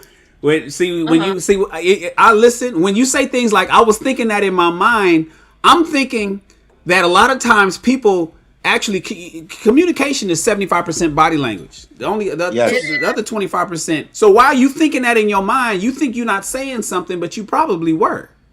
Oh no, just be careful. And the energy. Just be careful. Just be careful, love. Yeah, I was very conscious, of how I was approaching it, because he had already expressed to me that he was, in a space that he wasn't comfortable with, and he was frustrated. So I was very mindful to not add to that. I was very gentle with it. I appreciated him sharing that with me, because that was probably the first time he had been vulnerable with me and shared something like that with me. So I wasn't aggressive with it at all. And I'm not taking offense to what you're saying. I just, want you guys to kind of really understand, what happened. What happened? And okay. Yeah, he told me to. Yeah, I just think it always comes back to the response. And sometimes you think you're saying something, but you really didn't say it the way you meant it. And I'm gonna be honest with you. When he says pray to God and ask him, and he's gonna tell you what I need, he's really saying that if you are attentive, you would have known what I needed, right? Yeah. So that's what that's what he's. King. I can't. No. That's what I'm saying. It's not about a conversation. It's about, like, men. We get this all the time. We are supposed to know what a woman needs without you telling us. But when it's flipped, you can't handle it. Wait. Huh? Yeah. So for example, he was 5 states away. And, this might have been like our 5th conversation. So we didn't have the time put in to know each other on that level to, I'm attending to your needs and you're attending to mine, because we've spent time together and we know each other, on that type of level. The time and the proximity weren't there. And I was just trying to, be an extra set of hands. Okay, but even with the time and proximity not being there, I don't know. I think maybe it gets me in trouble a lot, but I'm considerate, right? So what I do, whether I'm with you in close distance, far away, proximity, time, I'm always going to ask a woman, how are you feeling? What do you need? Right? Before you even start telling me problems, before you feel comfortable I'm going to try to figure out, what do you need? Are you okay? Are you hungry? Before you even tell me that I didn't eat all day, I already asked you, are you hungry? And do you need me to DoorDash or Uber Eats it? I think once again, if you're in a relationship, I don't care the amount of time you have with the person, it's this thing called consideration. I agree. Because guess what? I have to do it for you. I would do it for you. As many a time my friends say, you bugging, Mo. I say I'm not, because sometimes you might have to ask a girl. Sometimes you got some girls that take advantage, but you say, yo, did you? How's your phone bill? Did you get your nails done? Do you do this? Why do you have to wait for someone to tell you? Because when you wait for someone to tell you, then they don't, like me. If I have to wait to tell you my issues, then I don't really want you around. Yeah, I can appreciate that, but again, I think you have to have a level of familiarity with the person before they know what you need, and how to please you, how to make you happy. And we were in the very beginning stages of the getting to know each other stage. So why would you offer him that help? Because he said he was frustrated and he needed an administrative assistant, but it wasn't in his budget. And so to me, if you say you need an administrative assistant, what task you need that person to handle for you right off the rip. Like if you did have it in your budget and you hired them, it's going to be do this, do that, do this, do that.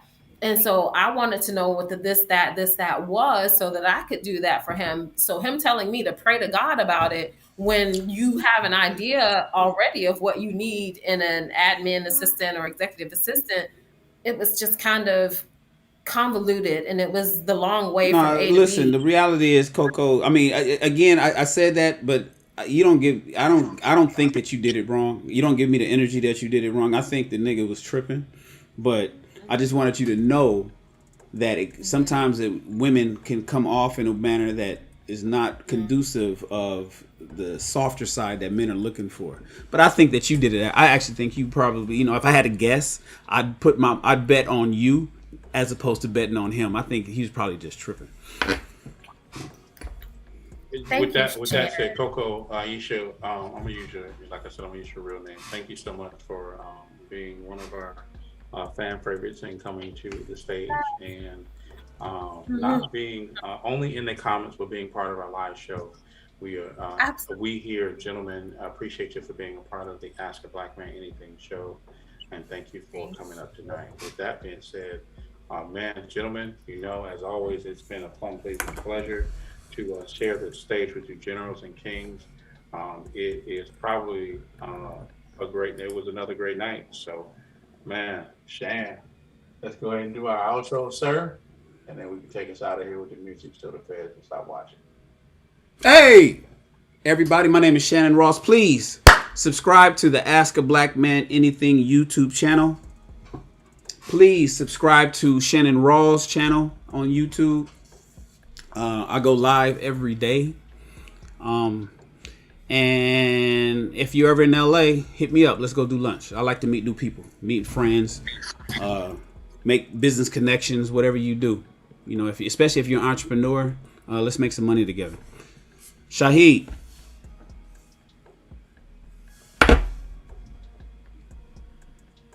Shaheed Muhammad out of Los Angeles, California. I won't say too much. It was a good show, as always. It's your favorite black cowboy signing up. Go ahead, King. Yeah, so what's up? This is King. Just want to say thank you for coming to the show, and just want to pull out this book, a very amazing book written by me, Loving Life Through the Eyes of Travel, about me traveling to over 50 countries with different women, and finding little jewels and gems about relationships and love. So please go and cop this book. It's on Amazon. It's on everywhere you could think it's on. So Apple iBooks, everything. So thank you. It's Wes. It's a pleasure, brothers. I enjoyed the time that we had tonight. I enjoyed the lively debate. Shan, you got more fights to come. Yeah, located in Los Angeles, California. Filmmaker. You can find me on social media, all things at Artistic IQ. Chris, my brother. Man, thank you all for coming tonight. It has, as always, been extremely entertaining, particularly in the comments.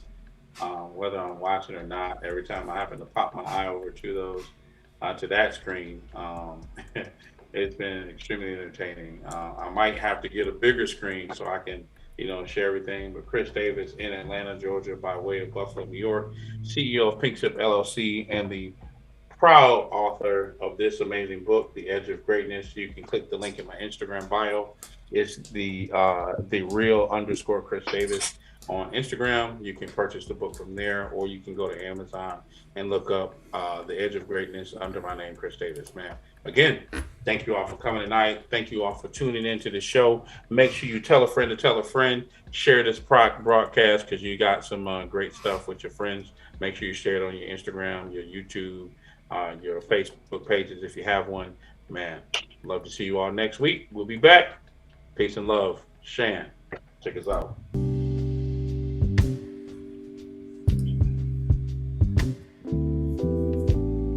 Feds is watching. Oh, man. DB. Give them your outro really quick, brother, while they still can hear you. Let them know how they can find you. It's over.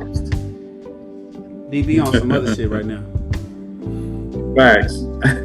He always in something whenever we end. He always on Thursday night. He always on something, ain't he? Look at him. Let's moving. Yeah. Let us find out. Hey, I ain't gonna blow up nobody's spot, but it's another dude that every night he be on his phone. Every Thursday night he be on his phone with his head down. Yeah.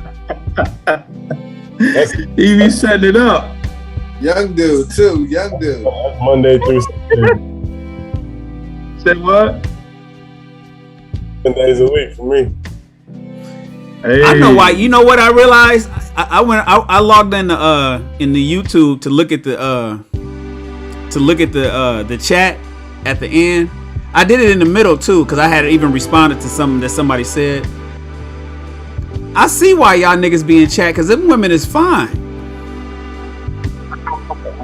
I see why y'all be in chat. I be wondering, like, why Shaheed and Daryl always answering motherfuckers over there, West be over there, Chris be over there answering questions and shit.